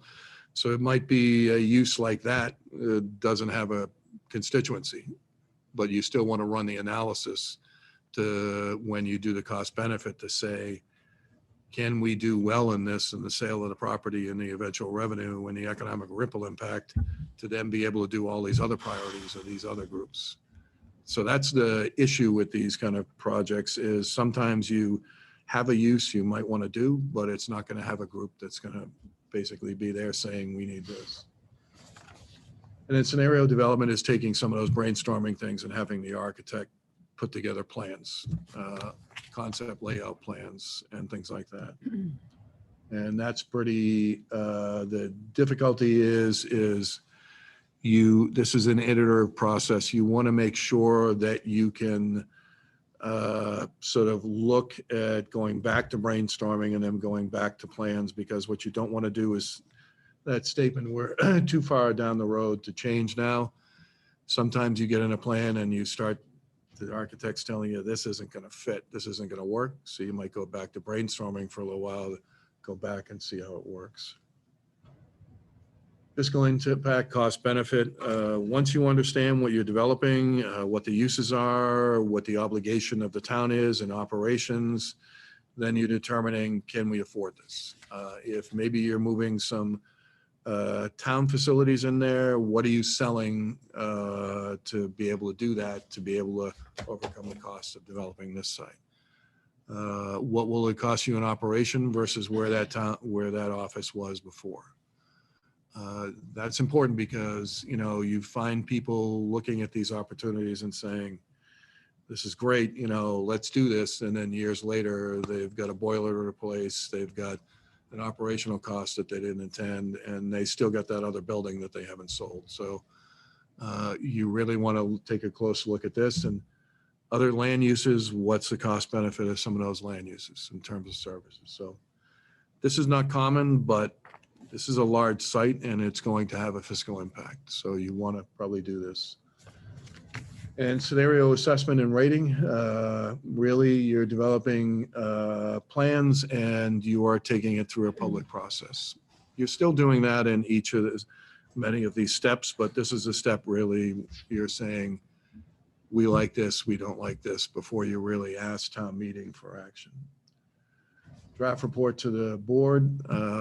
Sometimes I've seen these reports go to a town meeting for the town to adopt, and then you finalize a report based on town meeting comments, and then you have the final report. Now, in the fiscal impact, you're also looking at funding based on what you're putting in there. If you're putting social services in one wing, there are certain funding sources that could help renovate the building. Or if you're putting in educational or other uses, you know, there's certain funding sources that help you capitalize it.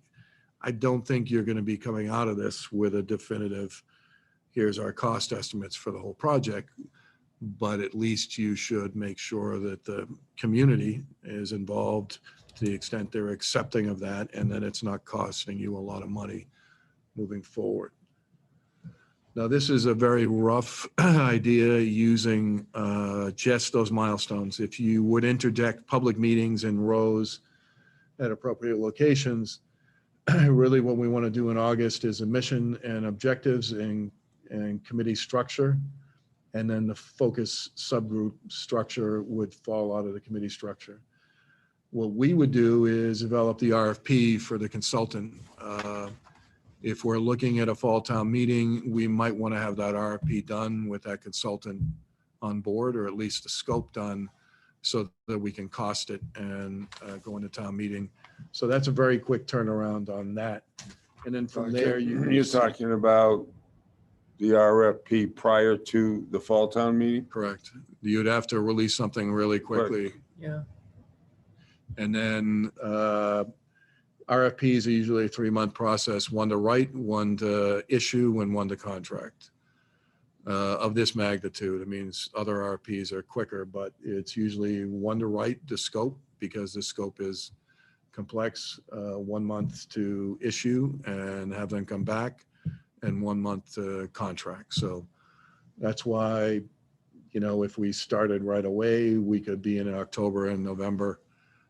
You'd probably be doing an on the floor, amendment if you get a price back from the consultant. We're jumping ahead a little bit, and we'll get to this. We're probably thinking maybe November for the Right. fall meeting. And that's what I was anticipating based on what I've seen in correspondence back and forth. But in town meeting, you're seeking funding. So around October and November, you're developing the parameters for that. Now, the difficulty here is, we need to have a sufficient specificity in the mission and the objectives and the committee so the architect can scope it. So getting some background materials also on the building, and then what we want for an outcome. There's 2 ways of doing it. You have them do some of the upfront costs and the analysis, and then, there's a second phase to it, and they scope that. But designer selection is difficult in the state of Massachusetts. So 3 months is probably a very short timeline for designer selection. And then the rest of it is some of those subjectives sliding into the objective, in terms of when you see 3 months, you're looking at 1 month to introduce the topic, month 2 to basically get a buy-in from the committee, and month 3 for the consultant to write up whatever the report is for that milestone. So a lot of times people would time these and they'd only put enough time to think about it and come up with a conclusion, but then the architect's saying, I can't do that in 1 week, so there's enough time there. That's why you're all the way out to the other November, 16 months out, I think, to get a conclusion on this. And principally, it's because it's ramping up all the educational and other items in the transparency of this project. If you were to decide a mission statement that says this is what we want, and not go through this, then you cut that down quite a bit. It's the sort of determination of the community on the potential that gives you that timeline of the subjective outreach. If you were to pick a topic and do the thing at the board level, you're still going to have the front end where you're going to be taking time to do that analysis. So right now, I think it's important, the mission and objectives and the committee structure, and then we can get started on the RFP from there. Once we have the mission and objectives, and then the rest is all shown there. So you want a little feedback from the board, do you? Sure. We'll start with Mark. Now, I would suggest we talk about initially the most probably eminent thing is the committee structure. I mean, don't feel confined to that, but I think that should be addressed. I guess, I've been historically reluctant to talk about a committee or a structure without really having a whole package together.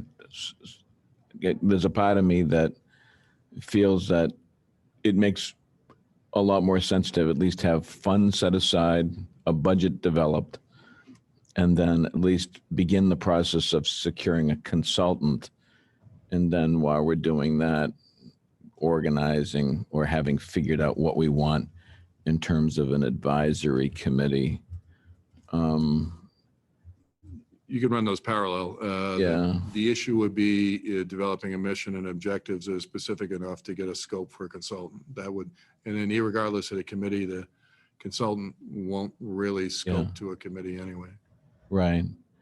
Yeah, I think this just, I just, this has a potential to just consume an enormous amount of time. Correct. And my big fear is that the amount of time that it will consume without having a consultant on board early to assist is going to suck up an enormous amount of time on the town administrator and on the assistant. And I just think with everything else going on right now, I'm concerned about that. It's a big project. It is, it's huge.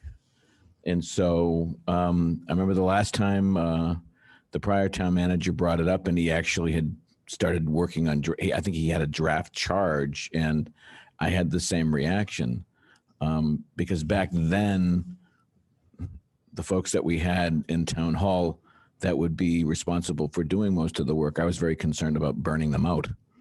And well, we all know what happened anyways, without even doing any of this work. So I'm in a very, very much a cautious approach towards this because I would want to front load the consulting support and support help early and have town meeting funding early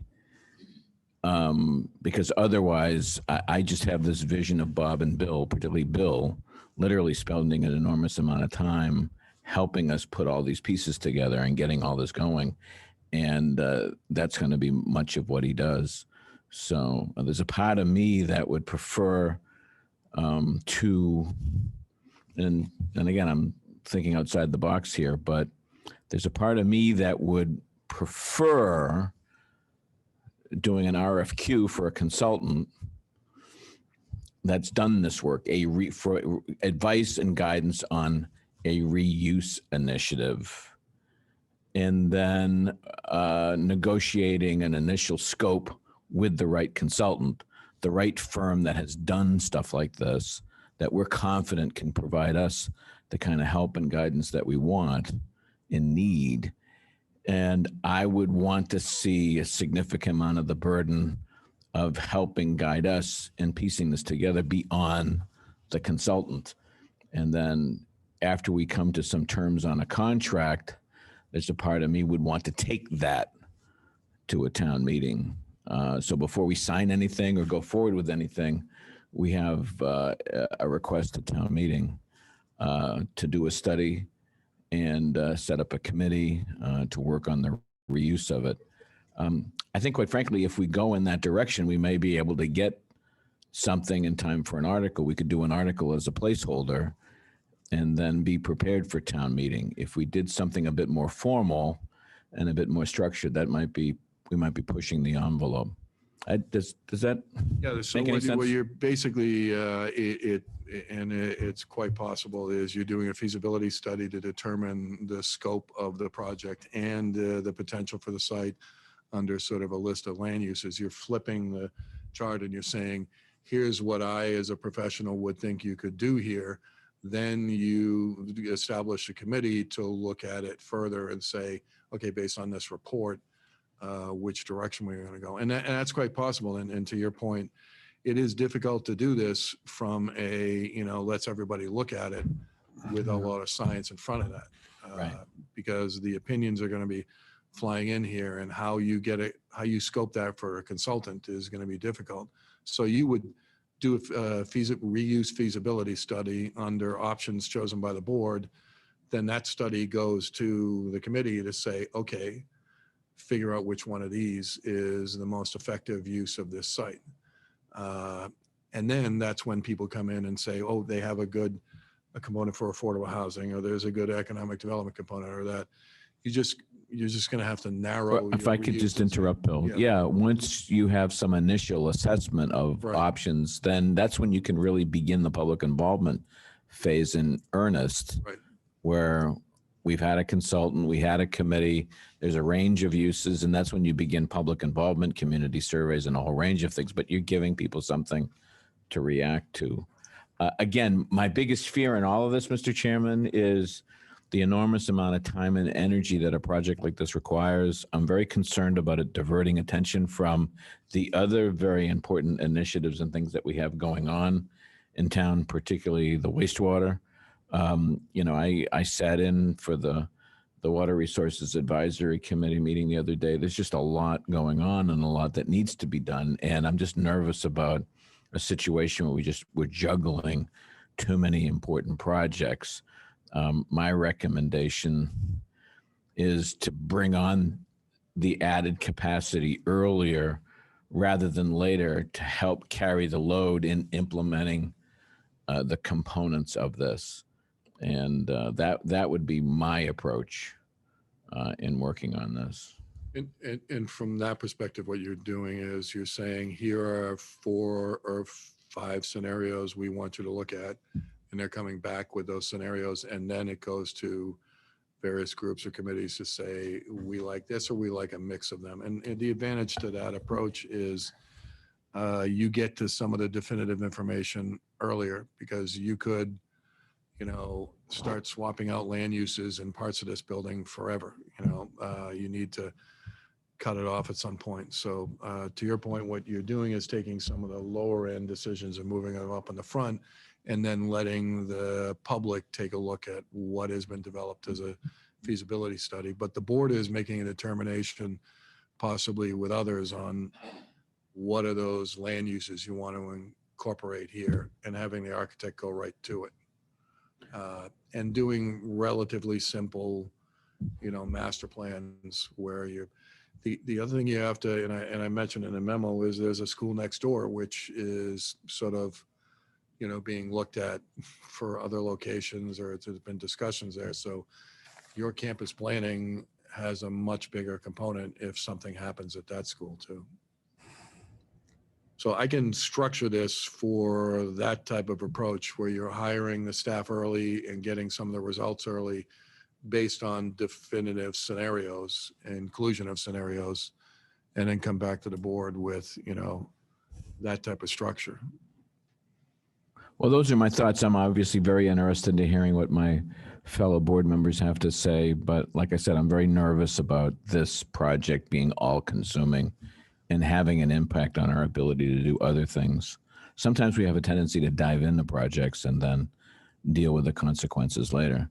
One thing we could do for a committee is just, in the drive-in site reuse committee, just eliminate drive-in site and then just put in Manic. What do you think? Yeah, Manic Middle School. Middle school That's reuse. an option. Just kidding. There's some good people on that committee that Exactly. we should be thinking about, as well as some others. Dan? First of all, just very detailed, comprehensive approach here, which is fairly emblematic of all of your work, Bill. Thank you. I hope it doesn't go without saying that we are extremely appreciative of your work. You make all of this stuff approachable and make sense. I really, really appreciate Thank you. the detail that you bring to the table every time you speak. And this is just another instance of that. I was glad you mentioned the schools, because what Mark said, there's a lot of logic to what Mark is saying in terms of slowing it down a little bit, especially with the idea that we really don't know what's going to happen with small. We have a sense that we're going to phase that out. And maybe by slowing this down, we actually give ourselves more options, because that particular scenario will play out in time for us to be able to include it or exclude it from the final project. There's a lot to be said for the drive. Do you have any kind of a ballpark on cost for consultant and funding, how we'd fund that? I don't want to play the price is right for consultants, but I would say you'd spend $150,000 to get from point A to point B. And that's only because if you get into enough specificity in the scenario development, then you're going to get into some floor plans and other things that are going to be crucial. If you go with a private sector approach, You probably spend less because all you would have to do is figure out, what the type of development is, and the private sector would come in and finish the plans, that you would put out you would just get documents to the extent that you would get a performance level document to say, here's what we want, here's a general layout. And then the private sector comes in and says, well, here's what we would do, and give you a proposal. So if you went with a private sector approach, it would probably be cheaper, but 150,000 might be around the study scope, but you're not getting a lot of detail in your plans. It's a lot of the public work and the outreach, and that they would tie up some of the consultants' time. If you front loaded it, like Selectman Forrest was saying, it might be cheaper. Because what you're doing is you're saying, here's a set of plans that we've been asked to do from the board or an outreach, and there's affordable housing component, there's this component, there's a municipal office component, there's a recreation component, there's a private sector component, and they come up with scenarios for then the committee to look at the scenarios and then come up with, a unified plan. That would be cheaper. Yeah. Can those scenarios be general enough that we don't limit ourselves? Yeah, I mean, basically you would come up with a site program where you would say so many square feet of office, so many square feet of this type of use, and you wouldn't make that many changes. On the private sector side, you might be, saying we'd recommend this building goes or that building goes, but you wouldn't be doing a lot of drawings. But the difficulty here is there are so many groups interested in this site. So how do you create a dialogue without it being torn apart? And maybe you go in with an understanding that we're going to plan for those different constituencies and give them a plan that they didn't come back and say, we all like this one or that one, which is what the Selectman Forrest is talking about. Look at alternatives, have the consultant do that, and then have a discussion of the alternatives developed by the architect. So you're front loading the objective to have the subjective, the opinions and the transparency happen. That would be cheaper and faster. Much like 28, I wonder if there isn't an opportunity here for us to also solicit potential business or uses, because it's a very large site, and it's the location is really prime in terms of being accessible to Route 6. So there's a lot of opportunity for that, and what you need to think about within the context of your inventory of available sites for economic development, you don't have a lot. So you need to take a look at this as a revenue generator, then that potentially by virtue of proceeds of sale or other means is providing funding to the other things that you might have wanted to put on the site. So it doesn't mean that if somebody wants something to occur on the site, that the site itself, by virtue of a private development, couldn't fund that, but somewhere else. So economic development would be a strong case only because you don't have a lot of sites like this. Right. And so it could tip the scales in sort of that balance of the tax levy or help get you there.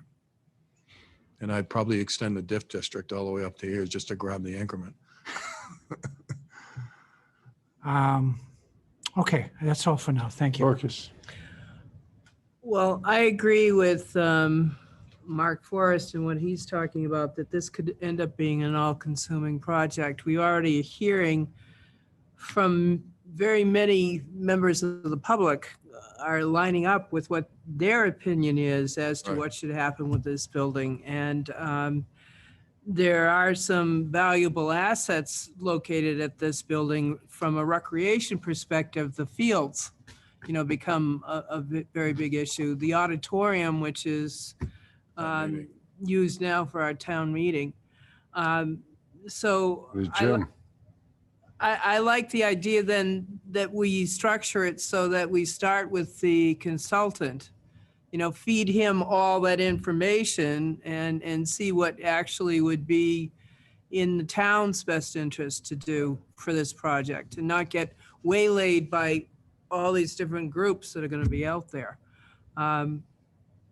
because I personally have felt very strongly from day one that I wanted to have recreation having a seat at the table, but your materials getting ready for this meeting really gave me pause for thought about, do we want to have the special interest groups actually at the table? Or do we want to have them represented in a different way, so that they don't overwhelm the committee?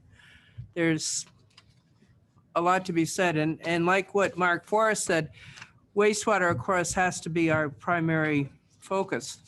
And we don't want to get caught up in something along the way. And yet we do want to have this progressing at the same time. So I'm all for the idea of backloading it with the consultant. All right. And thank you. I thought it was a very informative report and certainly gave me pause for a lot of thought. Peter? We're just talking about it, and I'm already overwhelmed. I'm not making a joke here. We're talking 156,000 square feet of building. My first blow by here is get a consultant in, figure out what uses would be allowed currently, roughly what the shape of the building envelope is, how close is it to our wells? Is that going to impact any of our wells? What's the shape of the mechanical systems?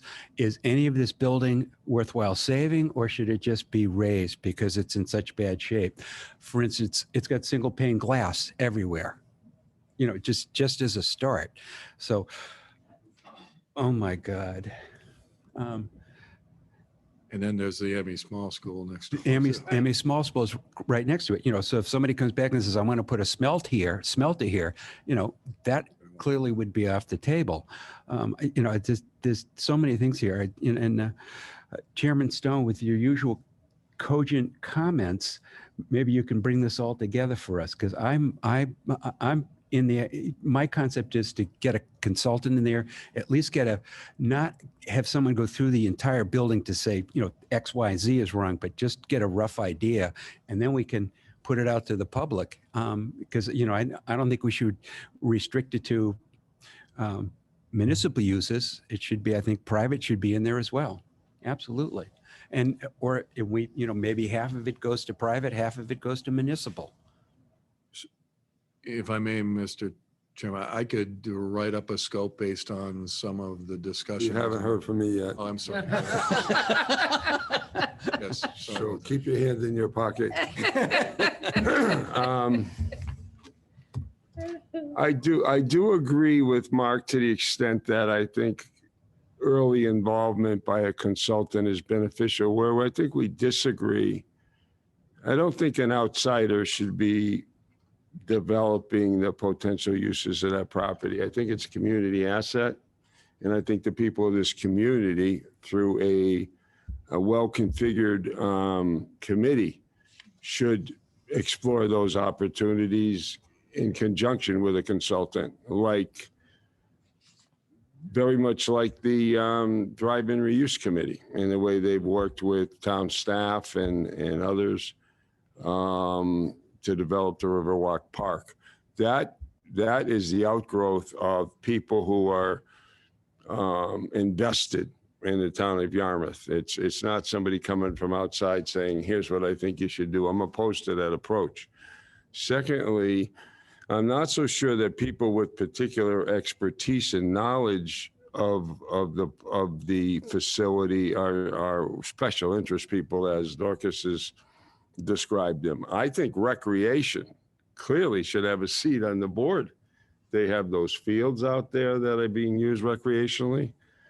We do not have any indoor town recreational facilities. All of our indoor recreational facilities are provided at the goodwill of the Dennis Yarmouth Regional School District. And we have a great need for indoor facilities over and above what's there now. So I also think you have to have someone that's very knowledgeable in zoning, because that is going to have a real limiting, it's going to be a real limiting factor on what can be done there. I think you should have somebody on that committee that's knowledgeable in building. An architect, if we can get one. I have one in mind. I think it'll be a tough recruiting process, but I could try to do that. I think maybe somebody that has some expertise in finance. So the fact that, and maybe somebody from the Affordable Housing Trust, because that's compatible with the existing zoning that's there. So I would look at what Mark says to do with the consultant. I don't have a problem with, but I think simultaneous with that, we should start structuring a committee very similar to the drive-in site reuse committee, and try to recruit people that have these specialized knowledge of building, zoning, housing, finance as a start. How long it takes is not the biggest concern to me, as long as it's done right and as long as it represents the composite will of the people of the town of Yarmouth, not an outside consultant.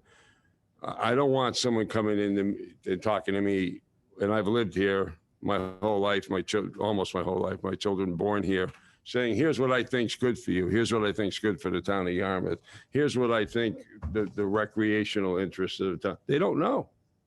They're not going to know these things. Yeah, I'd like to respond when you're done, because I think you're mischaracterizing what I'm saying.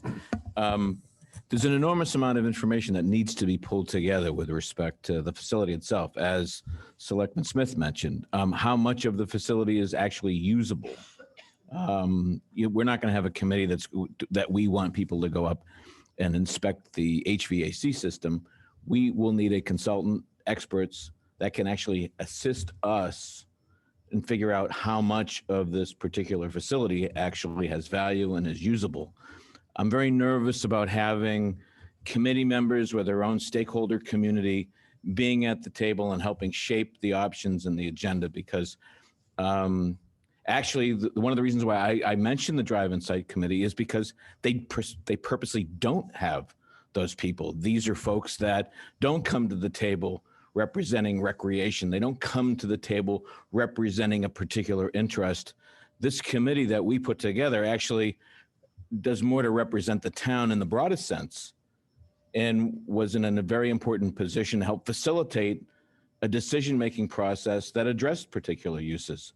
So I may have been in jest in mentioning that committee, but I believe they exactly have the kinds of, they represent the kinds of disciplines that were very useful in the drive-in in assessing that site, because they didn't come with a particular agenda. They came at it agnostic, but they brought their own skills, their own analysis, their own knowledge of the town to help make some decisions or help guide a process for making decisions on some of those uses. And as you've seen, obviously recreation, park, there are a host of recommendations that emerged from that process. The town worked with consultants and others to assess and evaluate the site. They worked with folks in-house primarily to do surveys. So, I mean, we have done this to some degree before, and it's worked reasonably well, and there's no difficulty with a consultant actually making assessments, meeting with the Rec Commission, meeting with some of the other stakeholder groups initially to just get some sense from them on how it works. So I think there's a lot that can be accomplished. My fear is that if we get off on the wrong step, like I said, this has the potential to be all-consuming, and I really don't want to see us losing progress on all these other important initiatives. So respectfully, I disagree. Your disagreement is noted, but I disagree with it. I think the difference between the drive-in and this project is the drive-in didn't have structures on it. The drive-in didn't have a history of use. These are very distinguishable projects. And you're going initially from saying, well, the consultant will give us alternatives to see what these alternatives are. Now you're saying, well, the consultant can get input from recreation. You need that input. You can't come up with viable community alternatives without that input, whether it's by having somebody representing that group on the committee or the committee being cognizant of the fact that they have to get input from that group.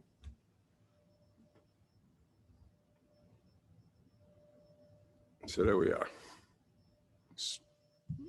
If I may, Mr. Chairman, go I ahead. think there's a way to structure this so that you have that steering committee that has expertise but not representation, go to the focus groups, the Recreation Commission and others, and meet with them. So there's a. No, I understand that. Yeah, so that what I had presented before is that you have people in topical areas on the committee, but maybe you don't want to do that.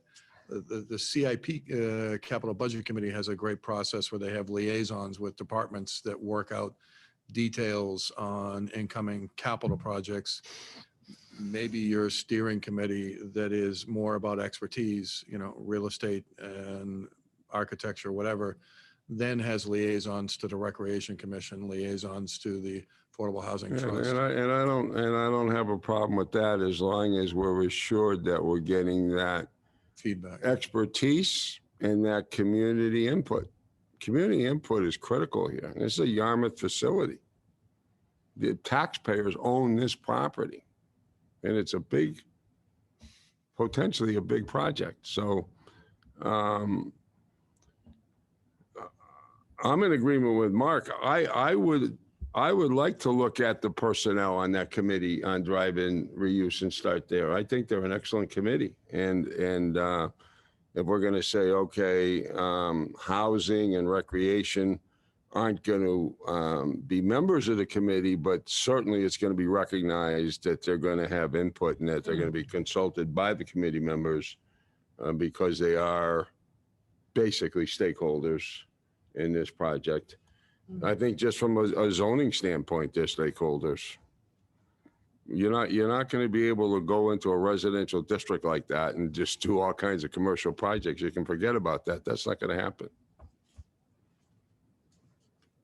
So what I can do is, based on this discussion, structure a committee that the committee would be as much about expertise that then would meet with focus groups which represent Yeah, recreation. why don't you try Commission. that? Okay. And make sure you don't put Mark on any of the committees. Or focus groups. Entirely up to you. Or Yeah, see, the thing is, I don't have any, I'm very focused on process. I have no preconceived ideas in terms of what should or should not happen here. I know, as Selectman McGurran had said, there are lots of committees and town interests that have already got their eyes on this, that, and the other thing. And county. And that's the but there's concern there's nothing wrong with that. No, I don't believe there is. But I believe there's a role to play and a place to play that role. And what I'm concerned about, like I said, is and again, there's only so much capacity that we have in the administrator's office. And I think if we don't handle this right, then it all will spill back into the office and become a real challenge from a management point of view. And like I said, it will affect progress on other things. So the consultant's important. If I had my druthers, I would, like I said before, I would rename the drive-in site committee. You've got key people on there that have a certain set of talents and expertise that could assist a consultant rightly in helping evaluate options and possibilities. They've done a very good job in the past in reaching out to other stakeholders. That's the kind of committee that I think would be well served. I would oppose this broad committee in the initial phases. Who knows? Maybe there is a recommendation that comes from the group that its involvement get broadened to some degree. I don't have a problem with that. And you can still use, if I may, still use this process, that what happens at the focus groups is where you get in touch with Recreation, Affordable Housing Trust, and everything else. And the committee is a structure based on expertise in the beginning. But you see what I'm getting at, Bill, is I think what I'm trying to do is make sure that we can create some capacity Right. internally, working directly with you and folks that are very knowledgeable so that we can move this whole process along. If we don't have the capacity, if we don't add the capacity, if we don't create the capacity, then you become the capacity, then Bob becomes the capacity. Right. And we've seen how, I've seen how a project like this can just literally overwhelm an administrative, Tangents, yeah. right? So, So, if I could just interject, I also, if I remember correctly, from when the school came before us for the building of the new school, was making a big point of the fact that these buildings basically were not rehabable. So that's part of why I see that we really need to have a consultant on board, because they may just turn and look at us and say, you know, you're spinning your wheels here. This is really right. all you can do with this building. I agree with you. Mr. Chairman, that was actually my point about to have the consultant come in and look at the shape of the building and the site and stuff. That I had forgotten about that, but yes, the school folks said they didn't feel the building was rehabitable. And it may be that we've got 156,000 that needs to get knocked down. Again, I don't know that, but a consultant, could help us. And I have no problem with that either. That's what a consultant's for. Right. But I think they have to do it working with a properly constituted local committee. I absolutely agree with that. And that sequence actually follows like that. You have the committee structure, you have funding the consultant, and then you go right to the assessment of the assets. So I think it follows along with what we've always saying. And I think what we're saying is the committee should be more about expertise and representation jurisdictions, but then that expertise goes and meets with these other groups and Agreed. gets their input. Yes. All right, Mr. so I can Chairman. structure it like that. I also wonder, Bill, if it wouldn't be advisable to spread this schedule out a little bit more. Maybe take a hard look at what's on the table right now as far as 28 drive-in, this latest development, and really, kind of come to some consensus as to when is this appreciably going to be possible for us to, and it might be a 2, 3, 4 year cycle rather than the year that you've demonstrated Right. here. And that would be okay, as long as we're doing movement. That's a tight schedule. Yeah, and then what I would also then, if you were, and I agree with Selectman Horgan, where the other committee could be helpful in working with both the board and administration is helping figure out interim activities. Interim, because let's say the building's vacant for a couple of years, right? I mean, we'll need to assess what can be done in the interim. Is that the best place to continue town meeting? That's what Drive-in reuse did with some Right, of these exactly. things. Yeah. So is that the best place to continue town meetings? What other uses could go on there in the interim basis? But the first step is to figure out what have we got, what are we working with here? Because I remember as a select board member, the reports that we got about how bad the building was were, I mean, those are pretty strong. It's going to need a new boiler. It's going to need a new roof. Right. The windows are shot, their estimates were something along the lines of $20 million just to stay in there. And so, I think people really better temper their expectations as to the windfall that this represents for the community. Certain aspects of the building, the auditorium and the gym are in, better shape than others, but they're all off that central core. And listen, I want to thank the board members very much for acknowledging how overwhelming this project is. This is huge. It's a very big project. It's something, instructive as we consider our other municipal facilities and plans that, let's just go build over here. And then, I don't know, we'll have Bill figure out what to do with everything we abandon. It's hard. It's hard to do this, and it's going to be a big project. And I think that there's a key to getting the resources in here with the consultant. And, there's no way we can do it remotely. I mean, we have to have, a community directed process. But I think one of the big things, and Bill and I talked about this, we need help.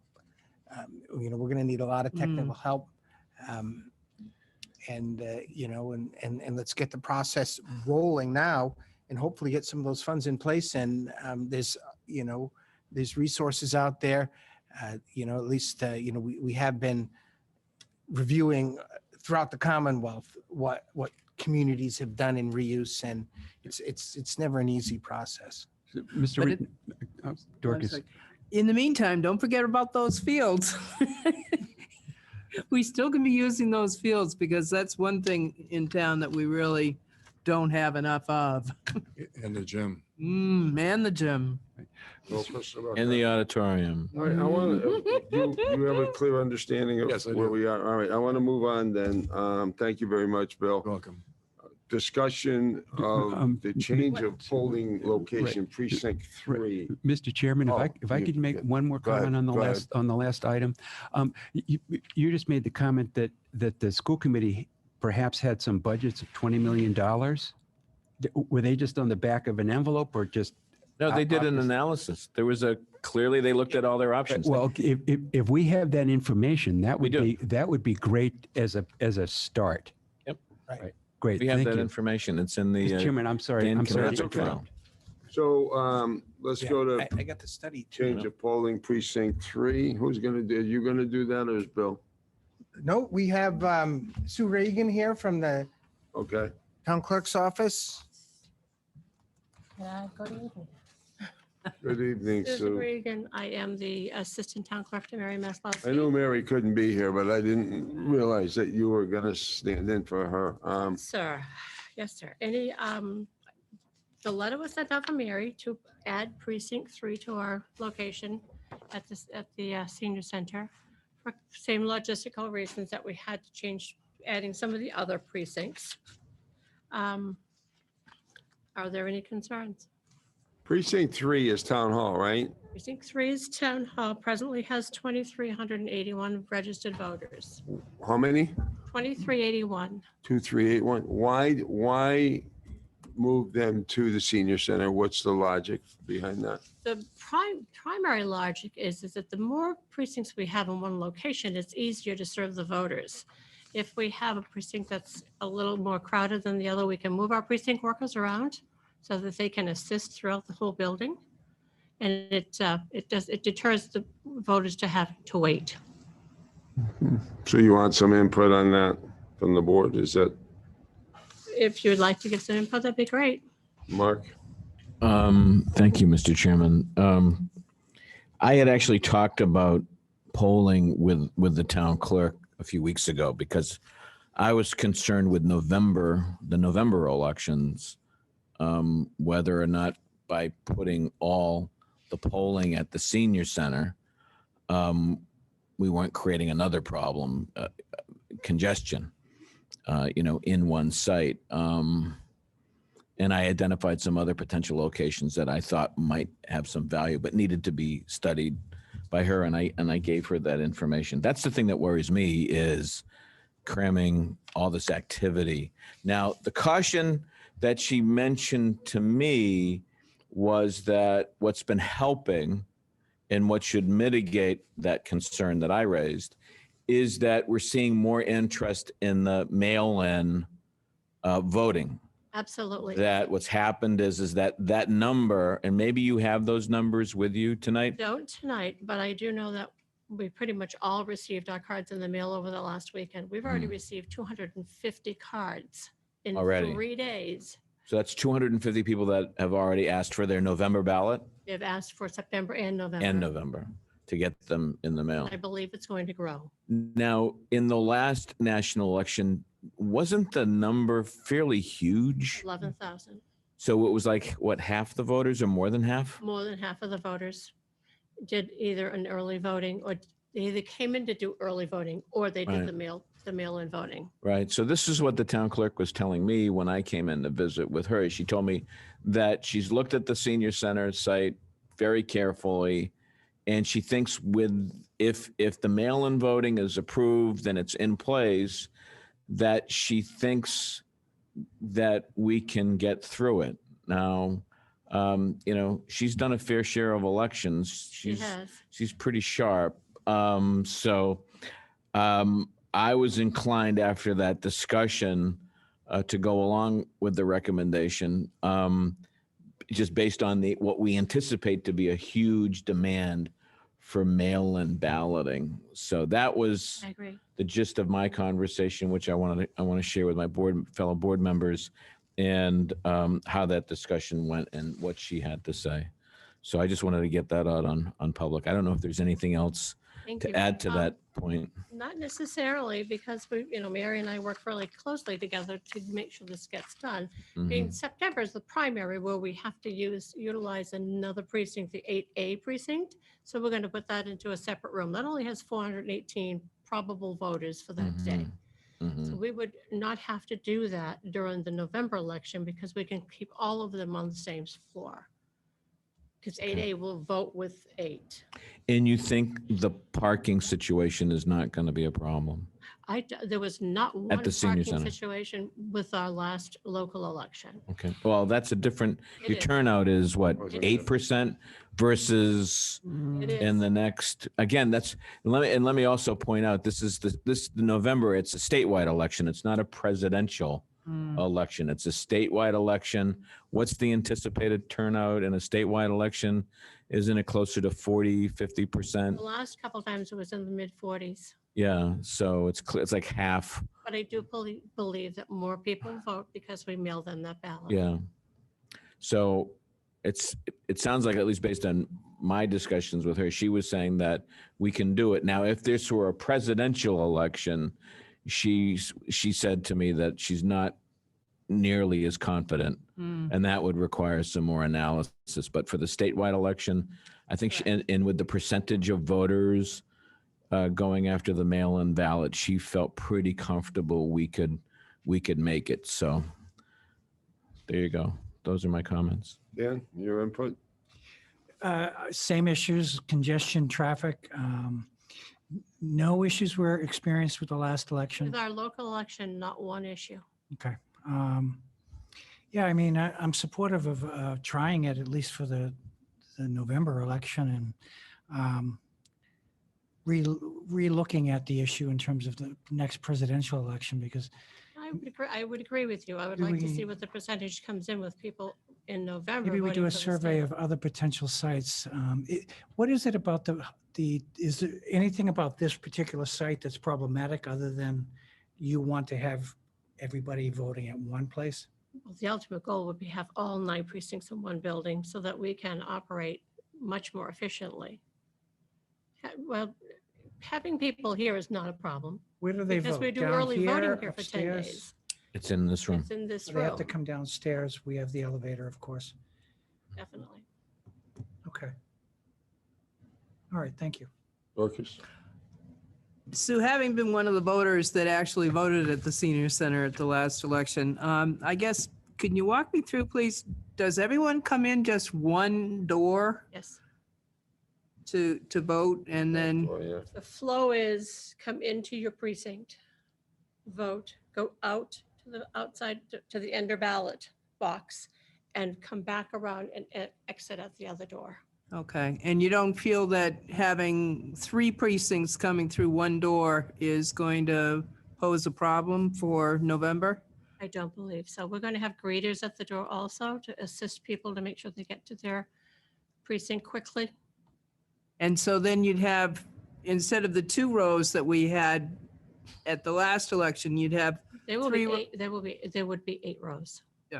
okay, And the way that the new ballot boxes come, they kit against each other. So you would have the front of one precinct against the back of the other one. okay. And there's 6 foot between them, and then you'd have another group of ballots. So if you came into precinct 3, let's say, you would do your check-in, grab your ballot and go down. You have an alternate about 20 ballot places to be able to vote before you deposit your ballot. Oh, okay. Okay, thank you. That Yeah. answers my questions. I know at our household, 50% of the people are going to vote by mail and 50% of the people are going to vote in person. And I think that's going to be true for everybody.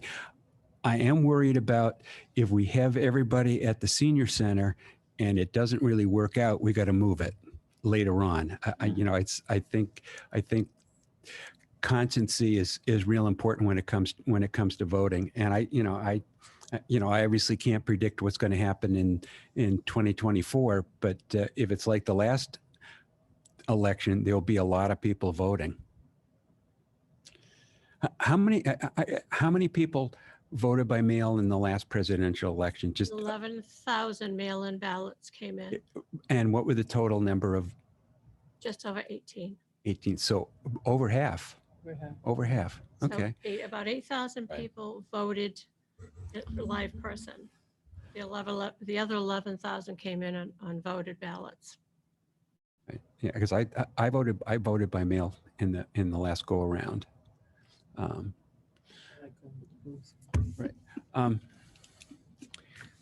Right.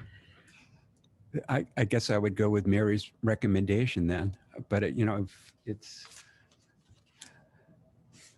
am nervous about 2024 inconsistency. I have a couple of concerns. First of all, I don't know how many of these mail-in ballots that we've got in the past were COVID driven or not. We don't really know that. I know a lot of people voted by mail because they're afraid of the infection. Secondly, voters are a creature of habit. I want to just tell you a little, it's not even a story, but a remark I saw on Facebook when I was running in the last election. A very prominent individual in this town who had run himself for state office put this not too nice comment up there, or not too favorable, saying, I tried to vote for you, but I went to my old polling place. I was told I couldn't vote. I was told I had to go somewhere else, and I'm very busy and I can't do that. Sorry, you didn't get my vote this time. People get annoyed when you switch their voting precincts, and especially if they don't know that it's happening. I've also known people who are living on, another friend of mine that was living on Pleasant Street that moved just across the other side of the street. And instead of coming to town hall, now has to go to the senior center. These people get upset about that. They really do. And I'm a little bit reluctant of making that change, especially this early, this quickly. I'd rather see us go through a full-fledged presidential election before we made decisions like this, and seeing exactly what this mail-in trend is. Is it short-term, or is it something that's going to continue? And we have yet, I think as Peter suggested, I think it would be a real problem if we told people to go to senior center for one election, and then based on a presidential election said, no, it's not going to work. We got to move you back to town hall. You'd have a lot of very disgruntled people. Understood. So those are the concerns that I have. I'm not going to be affected. I vote at senior center all the time, so that's where I'm going to go. So, and I did vote for the first time by ballot, but it was primarily because of COVID. I generally will vote. I will vote in person if COVID's not a threat, but I don't know how many people have a like mind. I imagine there's some that will go in person that have done the mail-in ballots, but it's short notice. I have some real concerns about it. So I'm not supportive of doing it at this time. Okay, well, Mr. Chairman, I'd like to make a motion that the Board of Selectmen approve the request by the town clerk to change the polling location for this election cycle. This is September, the primary, as well as we're talking about the November election as well. We're talking about both, from town hall to the senior center. And again, this is only for this coming election cycle. For September and November of 2020. Do I have a second? Second. All right. And by the way, how many, if this precinct's moved, how many will be at the senior center? 3 or? Oh, no. Precincts 2, 3, 4, 5, 6. Okay, so the Board of Realtors office is out Yes. permanently? Correct. So those precincts will be there too? Okay. Correct. We were in the last So one. you're adding a 5th precinct? There'll be 7 there total. The only other precincts will be 1 out at the church and 7 out at Kingsway. Okay, Everything would just be 1 and 7. Just 1 and 7. All right, so yeah, okay. All right, so we have a motion and a second. All those in favor, say aye. Aye. Aye. All those opposed, say no. No. No. So that passes by a vote of 3 in favor, 2 against. Thank you. Thank you. Next item, discussion of potential fall meeting dates. To get this going, I believe that Mary's recommendation by email to us was that it should be scheduled at some point in time after November 8th. Am I correct on that? After November 8th. And I also conferred with our town moderator, Ken Muty, who Yes. he His is gonna be avail- out And of I think he town sent and emails. Do you, everybody get those? Do you guys No. know? I did. I got the emails from Moody. so As to the, his availability. and the conversation started, obviously it's time to start, planning for the fall town meeting. And with those two recommendations, and also I conferred, Ed Cintio, our finance director, is here. And I think we kind of concur that having the additional flexibility of moving the town meeting into November is a positive thing for making sure we have the free cash and the articles, all squared away, making sure that we're not in the middle of this big process of the voting, which the early voting process is at a full-time basis in that late October timeframe. So to make a long story short, looking at the calendar, trying to squeeze the town meeting between the Veterans Day and Thanksgiving week. We've looked at November 15 for a possible date. I don't want to finalize that now. The one thing I have not done is check the calendar for exactly what days Rosh Hashanah are. I would not want to have it, during the And Peter's on religious that. He's holiday. looking at his calendar. I will look on the calendar and see. Looking right now. I wish I had my desk calendar. It's got all those holidays in it. I just had it and it went away. When was I? September 25 to September 27 and October 4 and 5. So for, we'd be safe. 2022. Yeah, it's not in November this year. We'd be safe. We'd be safe there. So the idea, I think November 15 is a good date. I've sketched out Do too. the steps that we'd have to take. That's a So week before the Thanksgiving holiday. Right. it's the week before Thanksgiving, and it is The week after. Veterans Day and Veterans the Day. Election Day. Yeah, that seems to work. Does anybody have a problem with that date? No. Can we agree on that date? I make a motion to have the fall town meeting to be November 15, 2022. Okay, good. All right, all those in favor? Aye. Aye. Anyone opposed? So that date is set by a unanimous vote. Now, board and committee actions. We're going to go to Dorcas. I believe on the, Appointments. yeah, we have a planning board reappointment. We do. And then Peter, just one moment. Are you going to be prepared to speak on this Tony Kenton appointment tonight? Yes. Okay. All right, go ahead, Dorcas.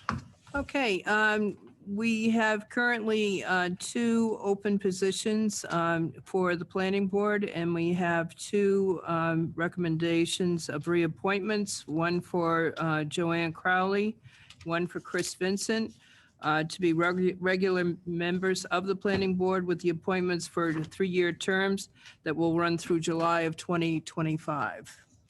So moved. We have a second? Second. All those in favor? Aye. Anyone opposed? This unanimous? And just a point of order, there also was an opening for with Liz Hartgrove's resignation for her. She had to step down as the planning board representative to community preservation. So would that be something that we would just inform the board about at our meetings of who the planning board or any so designated committee has picked as their community preservation rep, or should we be formalizing the suggestion of the planning board?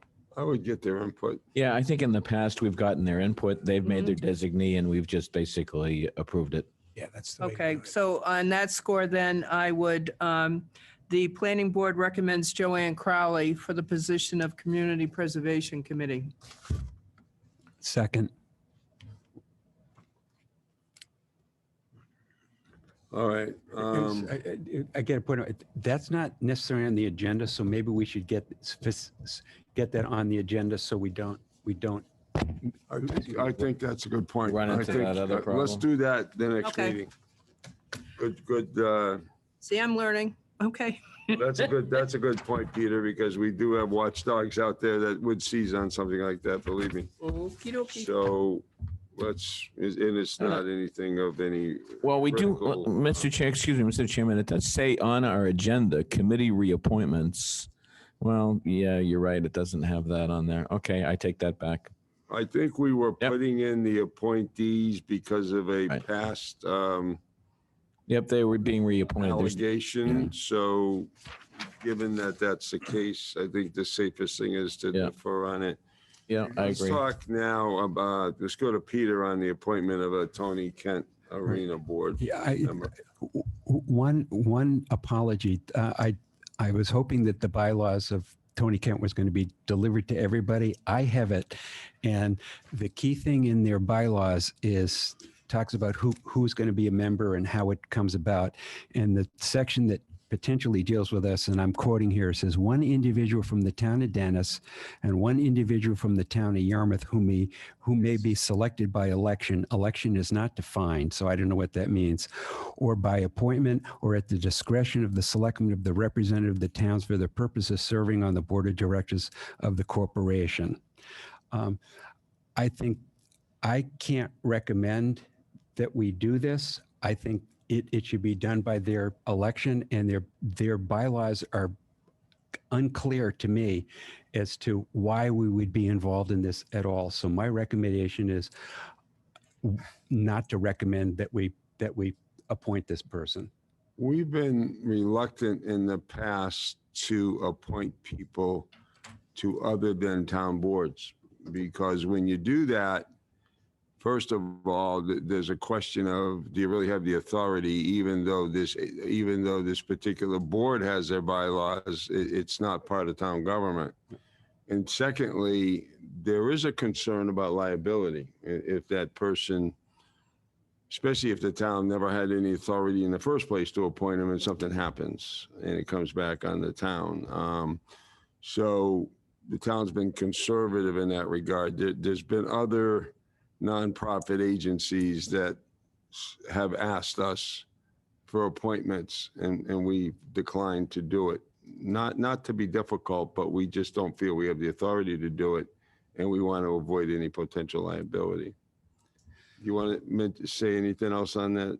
No, I agree, and I appreciate the spirit with which the intention of some of these private agencies are to incorporate town representation, but I don't think it's wise in every instance. It should be evaluated very closely. What is the public guidance? We had one that was the community development agency that makes specific recommendations on what the human service funding from the state is going to be to our local agencies. And so there was a public benefit, but on some of them, it's really largely a private benefit. And I think that this is kind of in that category. Yeah, no, I agree. When I chaired appointments for a while, I would totally discouraged us making recommendations on who should serve on private boards. It just didn't make any sense to me at all. So I think this is consistent with that thinking, and I'm perfectly fine with it. I think the most we can do, Peter, is just get back to them and say we don't feel we have the authority to do Right. that. Yeah, you gave a very eloquent reason why, and I very much appreciate that. Thank you. Upcoming agenda review. Tied into this is going to be a little bit of the town administrators updates, because it's going to affect the process of the appointing the police chief. So what we're going to do when we go through the agenda review, I'm gonna have him comment a little bit on that, and then when we reach that item, you can go further. Is that okay, Bob? Yeah, I think we should jump right into it because Okay, go it ahead. starts off with next meeting. And Yes, that's why I made those remarks. It does start off with the so next we meeting. had a good update and a discussion at your meeting last week on our process for moving forward with my nomination of the 3 candidates to the Board of Selectmen, according to the agenda, for the next steps in the police chief process.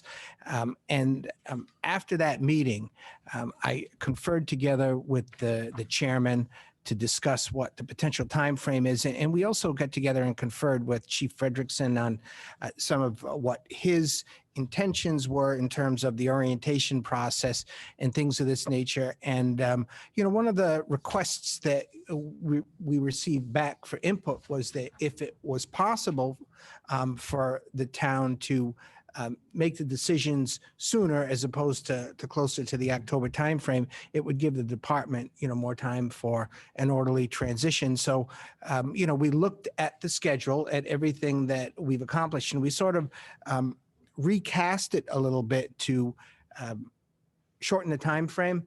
And so I'd like to review some of the things that we discussed in terms of where we stand with the process. And also in the intervening time between last week and this week, I've received the full report of our consultant that assisted me in conducting the initial interviews of the candidates, that evaluates the candidates.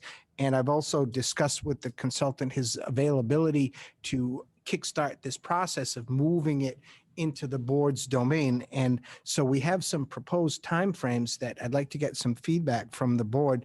That I have the police chief consultant tentatively scheduled to meet with the Board of Selectmen in executive session on August 2. Mhm. And at that time, we meet at 5 to 6. He would present, we would talk about the initial posting. We would have the board review and approve the final job description, which you would do before, you made the appointment. And we would review the interview process that we conducted to achieve the 3 final candidates, who the 3 final candidates are. The consultant would walk you through his initial evaluation of that process. And then we would also have time to discuss the board's interview process. And the idea was that the consultant would assist the board in, get your feedback and be able to have questions that he would suggest to assist the board. And that we would accomplish all of that, a comprehensive review. You'd have the 3 finalists before that. You'd have your packet and discuss that on August 2. And tentatively, if the board is prepared and members are available, we were thinking that the interviews shouldn't be in with another long agenda. We were trying to come up with a separate time to focus solely on the interview process for the 3 final chief candidates. And August 9 is an open date that we could schedule those interviews for. And it dovetails perfectly with the selectmen's schedule in that if you're able to accomplish the interviews on the 9th, that you would put the potential final vote on for August 16. And what that would do is we initially talked about having the process wrapped up before September 20 for an October, late October change of command. But what this does is it, basically makes the process, so it's about a month sooner. gives the department that additional time to work with the transition. And that was something that the chief thought would add value to the process.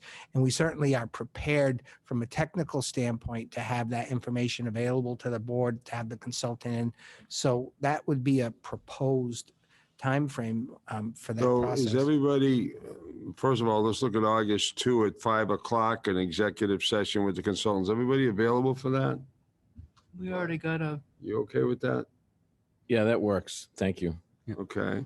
And then a meeting specifically dedicated to the interviews only on, what was that, the 9th? August August 9th. Is everybody available for that? And that would be the only item on the agenda for that evening then. That would just be the 3 interviews and we're done. Perfect. Yep. Then August then- 16. And then 16 would be our regular meeting and we would be prepared to vote hopefully at that time. Correct. Is that okay with everybody? Because we did have that little hiatus after the, when we had our town administrator interviews, and I think it worked out when people had a little opportunity to reflect on I think that on went the great. interviews, and Yeah, I thought the board was sort of split in terms that of. was kind of your recommendation, and I think it worked out well. Yeah, I think it's important that you have the time to mull everything over, maybe do some of your own background checking and confirm some things that you might have heard in the interviews. I think it's a huge mistake to make a decision on the night of the interviews. I think you need time to go over that. So this became I a agree. point of debate when we were going through our last town administrator interviews. And I encourage the board members to just give everybody take some time just to reflect on what was heard, to go review the strengths and weaknesses of each of the candidates and sort of go through an evaluation process, but also take the time maybe to just double check on some things that might need it, and I think this makes sense for us. So I appreciate you're doing that, Mr. Chairman. I think that's it's terrific, and I think it'll serve us well. And it'll move up our projected process by about a month over what we discussed last time for time. And Bob, when will the reports be available to us, the consultants' reports? When we'll be able to get those? I'm prepared to forward tomorrow to the Board of Selectmen the full consultant report along with my recommendations of the 3 finalists. Those are also all 3 subject of the report. And I would say that with this process, at this juncture, those reports from the consultant are confidential documents. So what we don't want to do is share those. And we want to reserve that for discussion with the consultant in executive session. And then at that point, discuss the how and when those become public and are distributed. And, mostly we want to have the process where, when the candidates are interviewed, they don't have the full basis of the analysis of all of the other candidates. That's important to maintain the integrity of the process right through. But So does everybody understand that? We'll be getting them in a separate email with just that report. And there'll be some red lettering saying that it's confidential, like we generally receive executive section materials. yes, And I'm in particular saying this for the benefit of Dorcas because she hasn't been through that process before. Right. Mr. Chairman, one item I'd like to Sure. recommend that's to consider that's related to Go this ahead. is that if we're going to be briefed by the consultant on the 2nd in executive session, would it make sense to have at least an agenda item for the public meeting to be at least some version of at least a presentation just for the public in terms of what absolutely. On which meeting are you? I'm talking about the 2nd.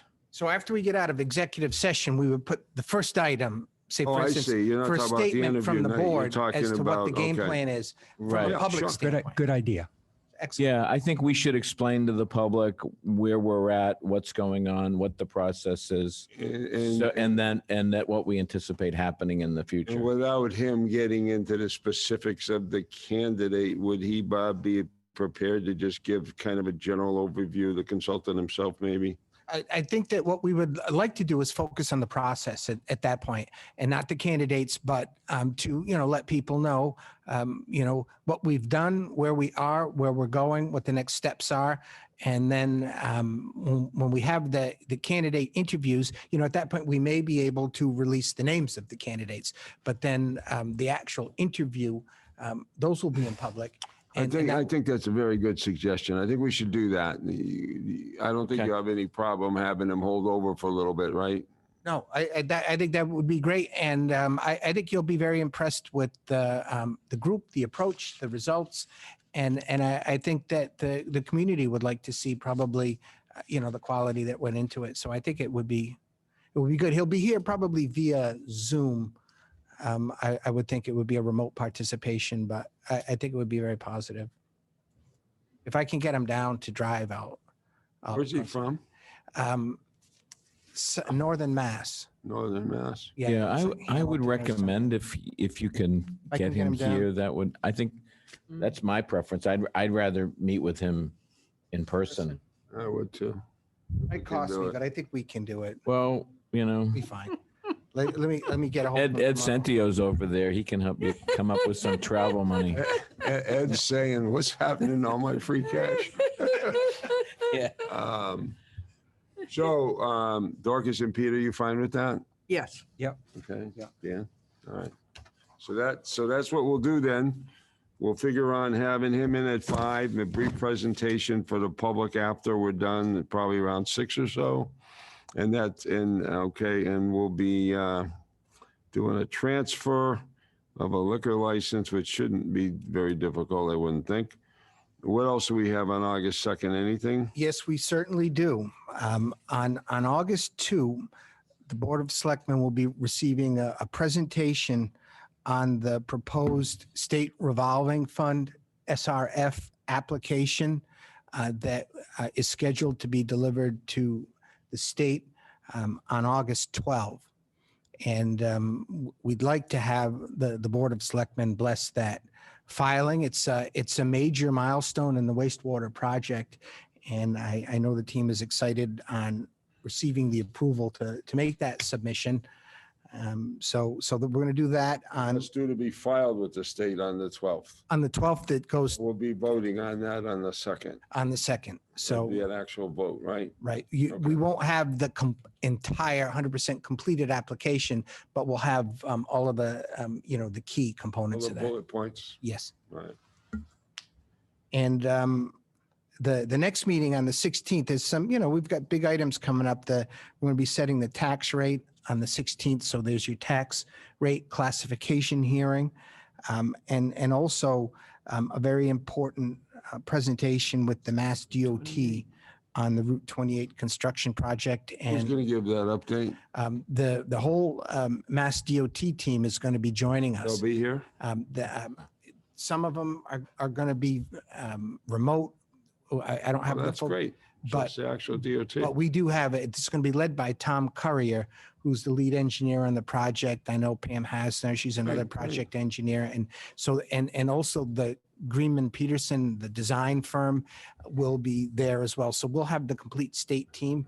And, we haven't received any specific word on, we've changed the date to this, but I know that there's a lot of concerns that, they're intimating with respect to the schedule. And we may need to, really take some firm action, firstly, in understanding what their issues and concerns are, whether there's anything that we can do to impact that schedule, and what actions we need to take to deal with their schedule, because our project is on a timeline as well as theirs. So, and we're not prepared to move ahead without that segment of the project. It's critical. So these will be very important discussions, and we'll have our entire team here. I see Mr. Sears in the back. We'll be here with our whole team as well, so we can evaluate. We'll have our staff support too, Jeff Colby, and Oh, yes, I'll absolutely. be here. Okay. Yeah, yeah, and you know, we have issues. There's wastewater issues, but there's also, you know, Route 28 has some standalone issues of its own. So we're gonna. I think that this is an important step to take, and you know, frankly, I'd like to build on this to make this a regular thing. I don't know how, you know, the DOT sort of escaped a little bit out from under us in terms of what's going on with this project, but I think it'll be great to have them right Yeah. here and, Well, and if to I- stay close with them.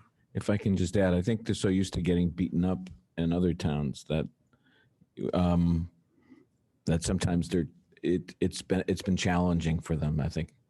But this will be great. I'd like to make a suggestion, Mr. Chairman. Another item that would be helpful to get updated from Pam on, and or maybe this other gentleman, is the extension of the bike path. There's another leg of it. As you know, it's come into Yarmouth, Constable Lake. but then there's the connection from Yarmouth into Barnstable. That apparently is at 75% design, and it's been budgeted. I think the estimated cost is around $12 million. It would be nice to get an update from them on that, and maybe at least see some drawings in terms of where it's going, what it looks like. You know, Are you talking about at the same time? Same Yeah. meeting? yeah, I think that it would be helpful. You know, when I think of the bike path from George O'Leary's dream Yeah, was to get this bike path done. yeah. And when I worked for the congressman, he would call me all the time looking for money. And we did find some money for him to at least get it going. So the leg between Yarmouth and Dennis, there's a good chunk of federal money in there for that. But that's also leveraged additional funds to, with a separate project to pick it up in Yarmouth and get it into Barnstable. And that project is $12 million. So I think, you know, my hope there'll be an opportunity, whether it's at the groundbreaking or at some other venue, maybe when there's a ribbon cutting, that we might have an opportunity to acknowledge and celebrate this project as inspired by Mr. George O'Leary. This was his baby, really. It was. He always talked about it, and Unfortunate, he just died suddenly. He was a neighbor of mine, actually. He lived about 4 or 5 houses down the street. And I used to tell Mark, you could hear his car before 5 o'clock in the morning. He was on his way to work every day. The guy worked, he was a real early riser. And we never did do a formal dedication of that railroad bridge over the existing Yarmouth Dennis portion of the bike path. COVID came and there's other things that kind of got lost in the shuffle. But there is a plaque on that bridge with his name on it. Plaque with his name on it. Yeah. So I don't know, maybe we could figure something out. yeah, I think with that this would be next great. phase of it to formally acknowledge, because really he was the catalyst behind the bike path. Yeah. There's no question about it. So I would recommend that in the meeting, they at least give us something visual to look at, to give us an idea of what that route's going to look like. That's fine if they can do it. If they can't, we'll ask them for a separate meeting. meeting. How's that sound? We'll throw it out, see if they can Yep. kind of do it in an efficient way. That would If be great. not, Sure. No, I'd love to. Let's ask them for some alternative dates. And you know, the one thing I want to say that to lead into this meeting, when I spoke to Tom Currier, he was delighted. He thought it was a great idea to come in with the board. And I told him, hey, listen, we're champions of this project. We want to, be on your team with this and work to see it done. And so they are looking forward to briefing the board and maybe keeping those lines of communication open. And I've worked with Tom on many projects in the past. And so I think we'll have a good team up with that. And don't forget, July 30 is our goal setting meeting. We're still confirming last Location? details. And I'll have a separate correspondence going out to everyone. We have a location on that yet? We're trying to do it at the Simpkins. Okay, we don't have, it's not We're, firm yet? we're still confirming the details of that. Okay. If not there, probably the senior center? Yes, that's kind of a backup. Yeah, okay. Mr. Chairman, may I ask on the agenda items, when I first came on board, we had an item on the agenda about economic development and looking at possibly a special municipal employee, and I don't think that's come back onto the agenda yet. You're right, it hasn't. And where do we stand on that? I know we had talked about bringing that Right. back. And we're bringing it back. It's coming back. We've changed it a little bit. There was the initial issue of a potential conflict among the membership of the CEDC, and we were discussing the special municipal employee Oh, status. yeah, It was yeah. kind of in a yeah. vacuum. Yes. And then, we resolved the potential conflict issue and then began looking at the issues surrounding that special municipal employee designation with the understanding that that impacts a lot of boards, not just It does. CEDC. And so what we were hoping to do is come back with that, hopefully very soon, and have not just focused on the CEDC, but some other boards that require that designation so that we can prevent potential conflicts from occurring there. So there may be a list of boards that we do that. And the second item that was specific to the CEDC is we have the draft changes to the charge. And we've asked them, they looked at it and wanted to have a couple of small amendments to that. And so we just allowed them some additional time to conduct the meeting and get back to us. And so we hope to have that input and be able, as kind of a separate matter, to reinvigorate the charge of the CEDC. And sort of with that, we resolved, there was a kind of a long number of things that we've gone through in terms of that initial legislation to improve it. And if I might, just for Can I just- the sake of can I the just add- public. Yeah, to- can I just to- add, Mr. Chairman, one other item Right. that I think you might recall that I had raised the question before of the delegation of authority to the town administrator to execute business related to the Tourism Promotion Fund. That was an issue that wasn't, in my view, sufficiently delegated under the policies that were identified as suggesting that the delegation. So I recommended that the language in the charge of the committee clearly identify what their role and the selectman's role and the town administrator's role. So there's a sentence or two in there that clarifies that. Has that been put in already, those sentences? Yes, and I think board members have seen that, and it seemed pretty clear. And some of the areas that CEDC was interested in adding some language were independent from that. So I So think when can we get that on the agenda, that item that Dorcas is raising? what do you think, Bill? 16th? Yeah, we can finish it by the 16th. How about 16th?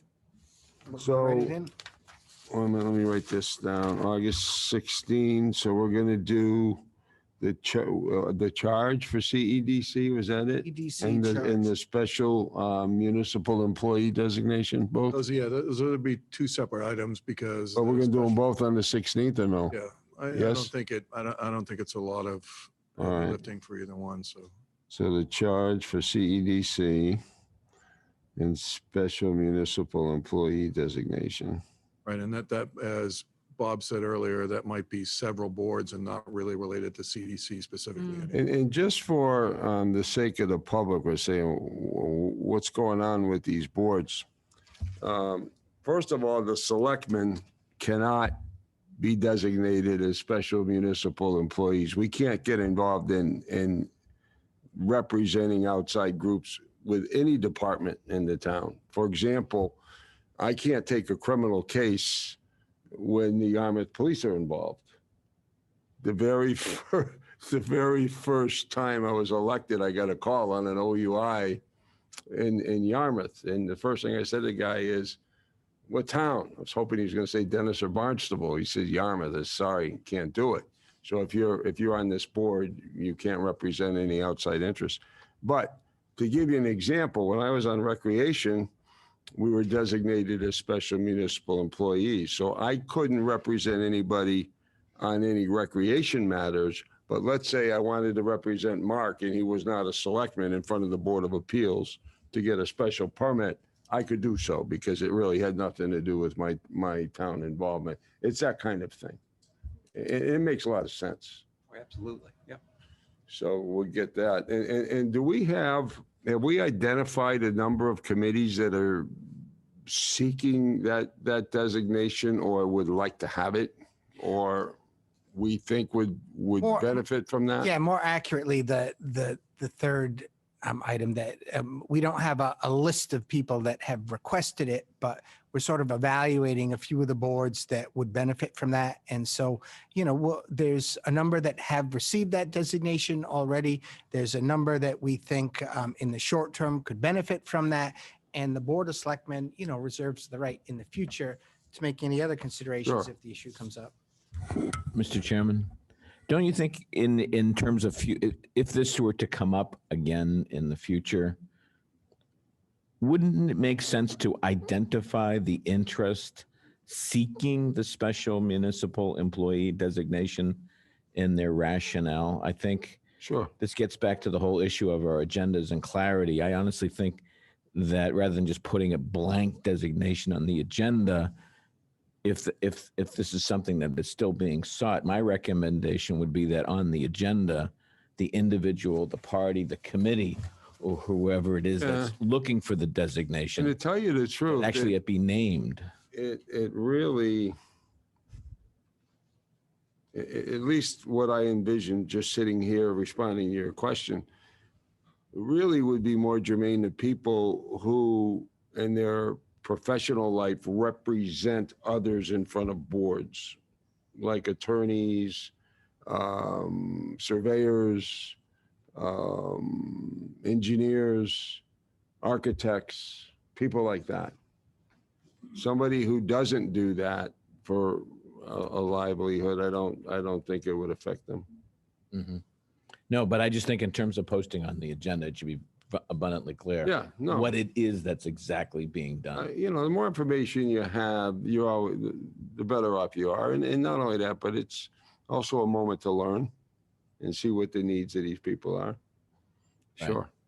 Because I've had two people ask me what's that all about, Yeah. and it's And, very and easy. if you don't know, you can't help them out. Exactly. So that's why I gave a little bit of information. But it can sound with certain people a little clandestine. You're saying, especially that they're representing, but we're going to kind of let them have special status. There's no reason why they shouldn't, really. Now, if you're on a board, regardless of your status, you can't represent other people with respect to the business of that board. And Makes sense. yeah. Clear conflict.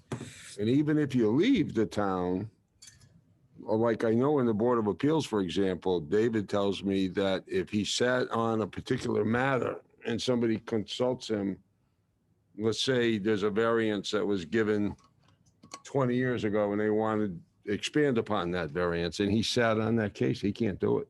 Even though he's been off the board for more than a year, he was directly involved. He can't touch it. So, yeah, there's a lot of conflict of laws. There's a lot of traps for the unwary, as they say. There really are. So you got to be careful. Anything else on agenda review? Yes, Dan. Yeah, a couple things. I got the maps from Bob on the PFAS coming from the airport. Candidly, I did not really understand them. I'm wondering if it'd be possible to have somebody come in and walk us through Oh, absolutely. exactly what the situation is on the ground right now, or so that we're better able to engage the airport expansion project. I'm trying to recall, I saw the maps. I think they said that the PFAS was to the north and east, I think, of our wells. But that's not the end of the story. The question is how, what's the rate of travel and all these other things. Who sent us? I don't recall who sent us those maps. Where do we It get came those? from Laurie Rosala. Has Laurie those- sent them? Yes, and they were from the study that the airport did on the PFAS. So it's fairly recent maps, and I was thinking in my mind, we definitely want to have the DPW is going to be the agency that's going to track this and continue to follow it and update us. But it may very well be that we're able to get that consultant that did that report in. There's no reason why, we can't hear directly from the horse's mouth that prepared that analysis and those maps to update the board on what their findings were. Even better. And then hear from the DPW staff of how they see the impact. That would be an excellent idea, Bob, if we could do that. If I could, in addition to that, I got a chance to watch the presentation on the airport last week, and it was excellent. I wonder if it isn't advisable for us to draft a summary of the consultant's major points and get that delivered to the airport, because from my understanding of the conversation, the environmental assessment is imminent. And I would think that we'd want to at least be on record early as to what some of our concerns are. It doesn't have to be completely comprehensive, but he delineated 5 or 6 things that I thought were very good, that we should be on notice earlier rather than later. Perhaps if we could just draft up something to take a look at and eventually make a vote on whether or not to forward it over to the airport. It seems like that is going to be happening sooner rather than later. And I just thought that the feedback that the consultant gave us was excellent, and the points that he raised were all germane to trying to ensure that Yarmouth's interests are protected. And so I'd rather get that done sooner rather than later. I don't know if others agree with that or not. What happens at this point as far as the report's been given to us? What happens next as far as are we just waiting for the environmental assessment, waiting for an invitation to the table, or do we preempt that by? Well, the recommendations from the consultant have been shared with the airport, and they're aware of those. And in fact, on many of the, there has been agreement on things such as the written flight plans. I had a meeting as, Mr. Price indicated.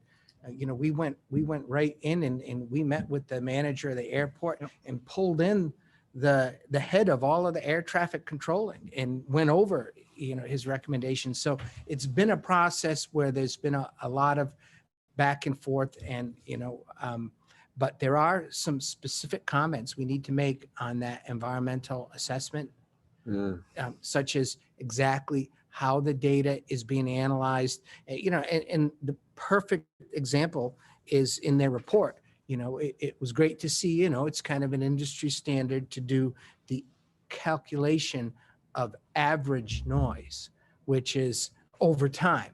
And it's fine to have that measured, but what we're specifically interested is the noise per event, which is an entirely different calculation. And so we want to make sure that those issues go in there. And then the second one that, is just huge is to have more detailed analysis from the specific industry input on the runway length requirements for the jets that are proposed to be located there. What their assessment in the report was more general, and to be more specific, because the consultant's findings were that the aircraft recommended in their study required a shorter runway than was indicated in the report. And so those are just a couple of examples of, these are things that we have to make specific input on for that environmental assessment. So there's a comment period. So we need to get the environmental assessment, but certainly to share the reports and the recommendations in a positive way with the airport. What we're hoping to do is to get them to, voluntarily adopt as many of our comments as possible. And so, our relationship, we've tried to keep the lines of communication open with them. So that's good. I didn't realize that some of this work has already been done. And accept your recommendation in terms of, is it a benefit to us to codify that sooner? Or has it already been done? No, I think what we're doing right now, we're taking the right steps. We've got the report. We can share the report. I'll talk to Ron about, the best way to share that final report. I know the airport has all of the other reports, and let them know in advance what we're looking for. And that way, when we file the comments, no one's going to be surprised, and maybe they might have the answers already. Okay. All right. Very good. And finally, Mr. Chairman, I was just curious. It's been some time since we had a volunteer celebration, Appreciation Day. Is that something that we could? Yeah, we Talk had about- it, and then there was a long period of time when we didn't have it, and then Eric Colley got it going again. I remember he had And- either and one or then two COVID- and then events, and then COVID COVID hit. intervened. Yeah, and it stopped. It's just. But Eric revived it. I remember that. I remember participating in several of them, and I just thought it was a No, but I really think you're good- right. I think you're definitely right. We should figure out something to do like that. Maybe in the Maybe fall. when lobster prices go down. Ed, how's that free cash If going? ever.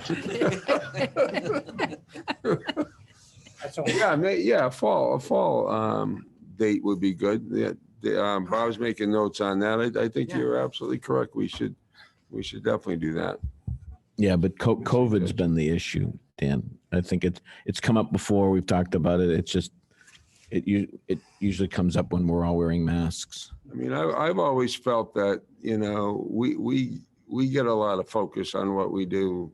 We get probably sometimes more praise than we deserve, and probably more criticism than we deserve. But you have a lot of these people on committees that don't really have a high public profile, but they do great work. And without them, we couldn't operate this town government. I mean, that's a fact of life, and we should always be mindful of that, and at every opportunity, recognize them for their volunteerism and their love of the town. Good point. So great suggestion, Dan. Anything else on the agenda? Okay, so let's see where we're at here. Individual items. Peter? We seem to have covered the chief of police. Yep. How about the fire department? Just as so we don't forget it. I know you're working on it, but we need to do something on that as well. Also, Mr. Forrest recommended that with the chief of police that we have a change of command event, and Yes. I think that's an excellent idea to work on once we pick the new person. I was going to say the new guy, but it could be male or female. Ooh. But Mark brought it up, and he should get all the credit for it. But I think we definitely should do it, because I think it's very important and symbolically an important thing to do. And Chief Frederickson has done a great job, and this would be a good acknowledgement for him, and a new set for the new person coming in. I talked to Frank Frederickson just very briefly about it, and I told him that, this had been discussed.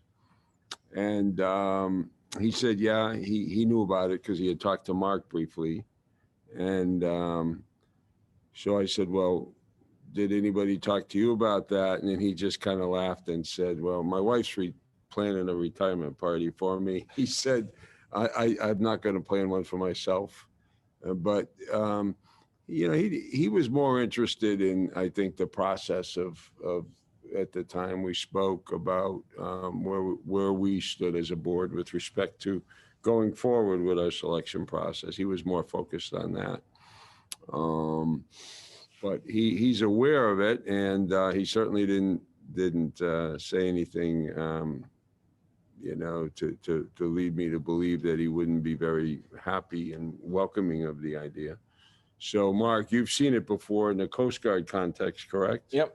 So you're familiar with the whole procedure, and Right, but I assume you're going to kind of stay on this and I will. guide us through it. Bob Rittenauer and I are having lunch with perhaps one of the a noted authority on these things, Good. a former group commander in the U.S. Coast Guard who has organized several of these. So we'll be having that discussion with him. Was it next week? Yes. Yes. Good. So Very we're good. looking forward to that. In my discussions with Frank, just to be really candid, I told them I thought it would be that there's a tremendous amount of community-wide interest in his leaving, and there's huge interest, obviously, in succession, and I see this as not only something for them, but actually for the community. There's so much affection for the Yarmouth Police Department. There's so much support for our chief and our leadership team, and for the men and women in blue here in Yarmouth. And I think there's the value in doing this is it gives everybody an opportunity to say thanks and welcome to the incoming personnel. And that's where I just made it clear. That's where I'm coming from. Obviously, it needs to be done in a way that's respectful to all the parties involved, but it works well in the military. And I think here in Yarmouth, I think the community would welcome a chance to And participate. You anticipate like a speaker agenda? Yeah. With It would be, I mean, some of the dignitaries coming and. what I'd like to do, and maybe we can do this after our meeting with our expert, is I'll consult with Bob and we'll put together a draft outline. We'll review it with the chief Excellent. and present something to the board. That'd be great. Yep. And if things are moving along fast, I mean, who knows? Get a Then script. we'll get a script together. Beautiful. That's right. Beautiful. Right. Thank you. Thank you. Okay, so anyone else on individual items, Dorcas? I do. We had some discussion at the last meeting about the motion that was mentioned for well, start over again. There were minutes that were approved for the January 2022 meeting, I Correct. believe, that had listed Will Rubenstein's resignation as both chair and member of the committee. Right, and that was an The error. chair of the committee, the new chair of the committee, Linda Callahan, happened to see those minutes and read them and note that there was an error in naming that he was stepping down from the committee. Right. He was really only stepping down as chair. Right. And so she was just trying to put something in to get that corrected. Correct. So the motion that she made really doesn't have, it comes back to how do we make sure that Will is still listed as a member of the community? I mean, do you have to take away your vote on January of accepting his resignation and accept him back onto the committee? Did we approve those minutes? You did. Yes, We did. they're So they're approved. And let me just say, there's two ways that you can handle it. You could go back and amend the minutes, or you can make a confirmatory vote now. And I guess, you have to decide which would be the easiest to do. The only thing I would say is that we did go back and research the minutes to try to find out what happened. I mean, my sense was it's not whether what you did was right or wrong, but the minutes just reflect what you did. So was there, in fact, a motion to accept his resignation from the committee? Well, in fact, not really. It was one of those motions that was made to, I move, what was recommended, because it was moved off of the memo that was submitted. And if you actually read the memo does not say he resigned. He said he stepped down as chairman. So in that respect, you could make the argument that the written motion did not reflect the intention of the motioner. So it would not be inappropriate to correct those minutes if that's the way you decide to do it. But I also think, if you chose, you could take just a new confirmatory vote of his. I think what we status should on the do committee. is we should put on the agenda a motion to amend the minutes and at the same time make a motion for a confirmatory vote. And on that vote, we'll accept his resignation as chair, acknowledging that he remains on as a committee member. I would do it both ways. And then you're covered. And it's going to take minutes, literally. And so why not just close it up? Belt and suspenders. That's what Put I on for the do. next agenda. Yep. There you go. Thank you, Dorcas. Thank you. Dan? Just a quick question. Last week, I noticed that one of the petitioners for change of manager was in. When we, as a board, impose sanction, whether it's a suspension or something like that, we never hear about it again. And I'm just wondering if we can't get some feedback as to whether or not a suspension was served or whether it was appealed and overturned. We just never hear about it again after we take our vote. So is there a way for us to get notice as to what actually? Well, there's no appeal. What was the verdict on that? Was it held in abeyance, It was, the suspension? no, there was a 5-day It was a suspension. live suspension. So typically what they do if they don't appeal, there's a short appeal period. It's I forget, it's very, very brief. And I mean, as an attorney, it seems to me it should be more, I think it's like 5 days or something like that you have to appeal. So if they don't appeal, they have to surrender the license to the town during the period of the suspension. And then if the town hall isn't open, let's say they're going to be suspended on Monday, they have to deliver the license Sunday, they'll bring it to the police station. And then at the end of their suspension, they got to come back and physically get their license. So I would assume that Dakota could probably tell us when they brought their license in and when they picked it up. And So they did indeed serve the We suspension. can get you an update on the whole now, thing. if they appeal, it's just I don't that's it. even They remember don't the serve dates it. they were It's up to suspended. the ABCC then what. And that's my question, is we never know exactly what happened. We Well- generally do know if there's an appeal. There's not many I've people. never been notified of it. There's not many. We haven't people- had an appeal since I've been here. No, So there's not many people that's my point. There's not many people that do appeal because of the cost and expense and so forth. But when you do appeal, you don't have to serve the suspension pending the appeal. And then the ABCC,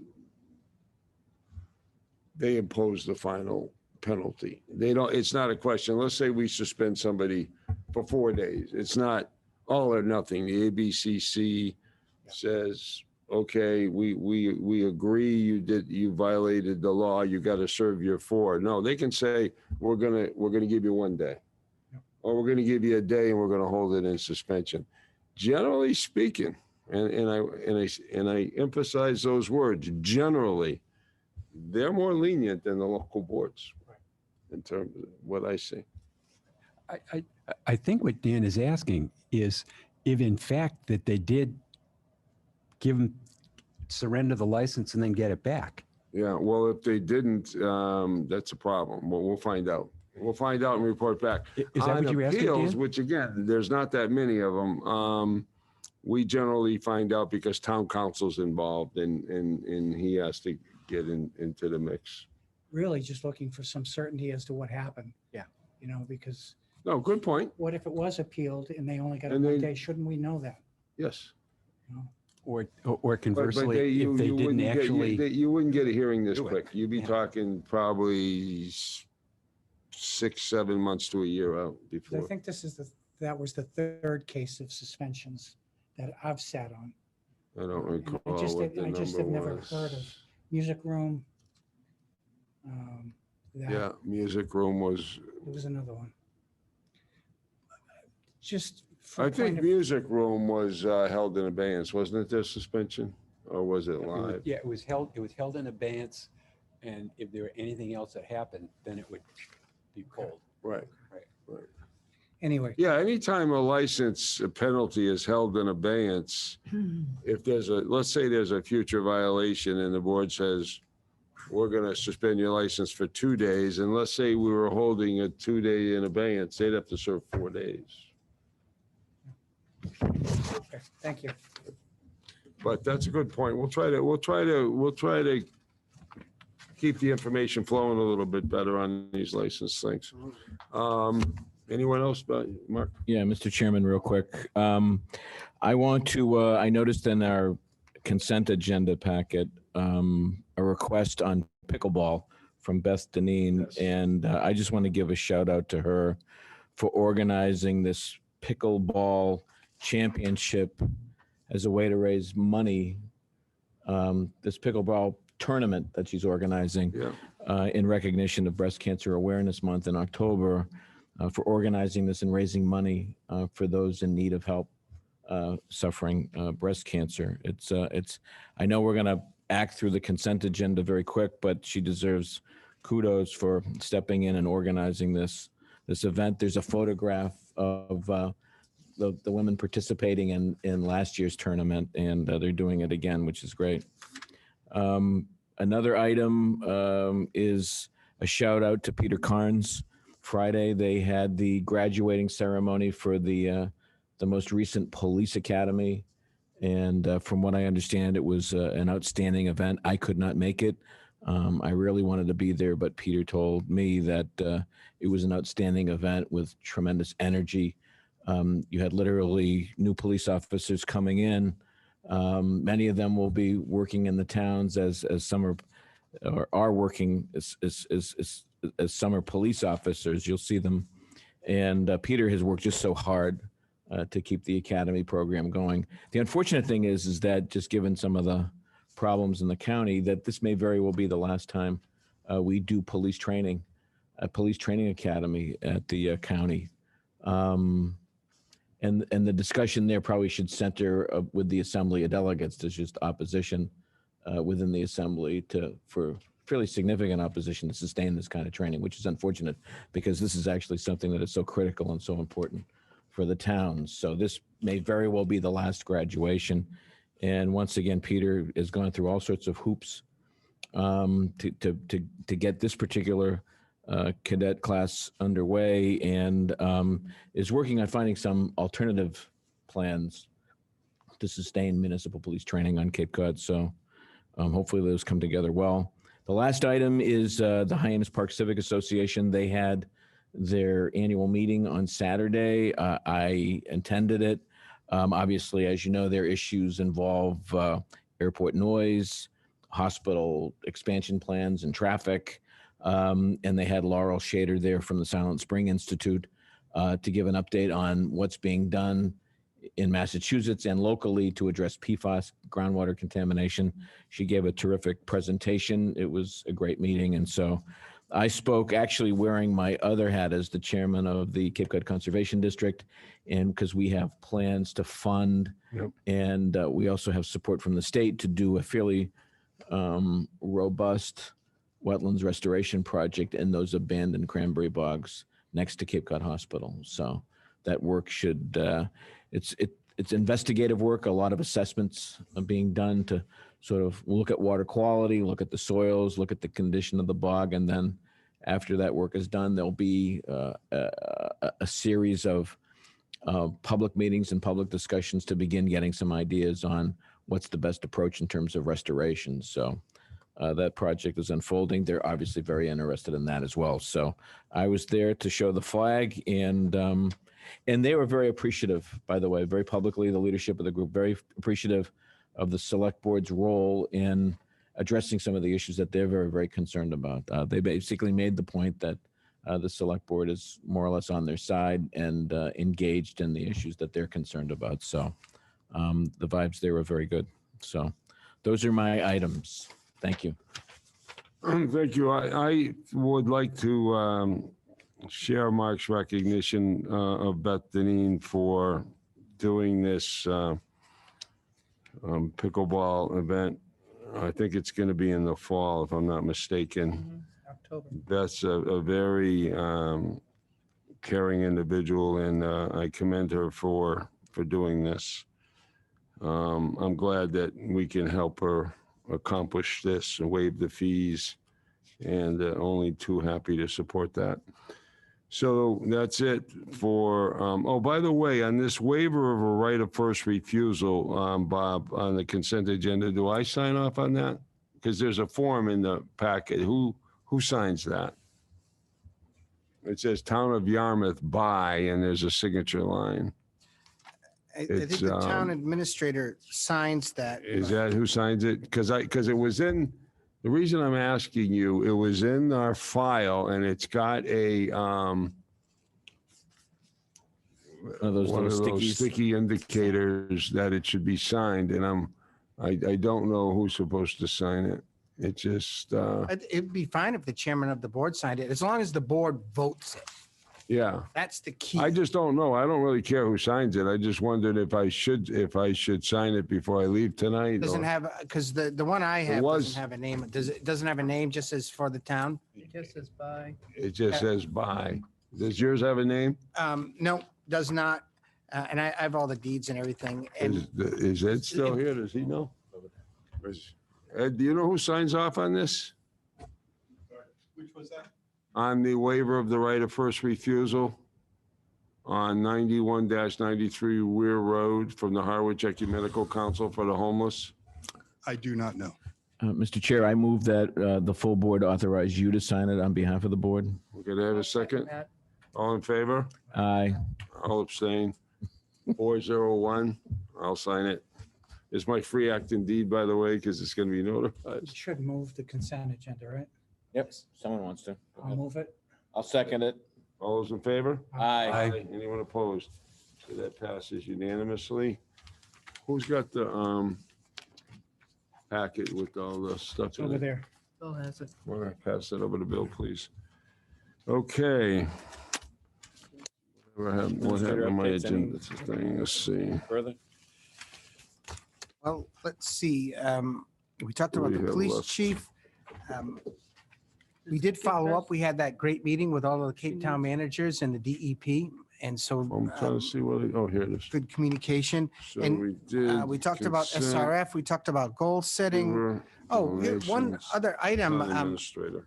So I received a call from Representative Whalen on Friday afternoon, and he was successful in inserting on the House side in the economic development bond bill that's currently in front of the legislature, 2 items on behalf of the town of Yarmouth that we're hoping to maintain those through the Senate process and ultimately receive approval. And they were both $1 million bond authorizations, which again, many a slip between the cup and the lip on bond authorizations. There's quite a process to turn those into cash. But the first one would allow us $1 million in developing underutilized properties in the Route 28 corridor, which would fit right in with our corridor study work in the event that we have properties that the town needs to take specific action, whether it's to take or expend funds to seed to the appropriate development of those. And the second one was to address restricted waterways, which could be a very, very valuable tool. We've got a number of projects that we're looking at that are the alternative issues that might shrink the area in some of the later phases in that we have to do wastewater by replacing culverts, unrestricting the waterways, and projects like the Upper Bass River would be perfect for that. So there are 2 proposed bond authorizations that are very helpful to the town. Special thanks to Representative Whalen for his hard work getting those in. And so hopefully Senator Sear will get those through the Senate process and we'll have those on the books. that's it for town administrator. Okay, Mr. Chair, I'd like to move that we adjourn. we have a second. Second. All those in favor? Aye. Aye. Anyone Aye. opposed? We are adjourned.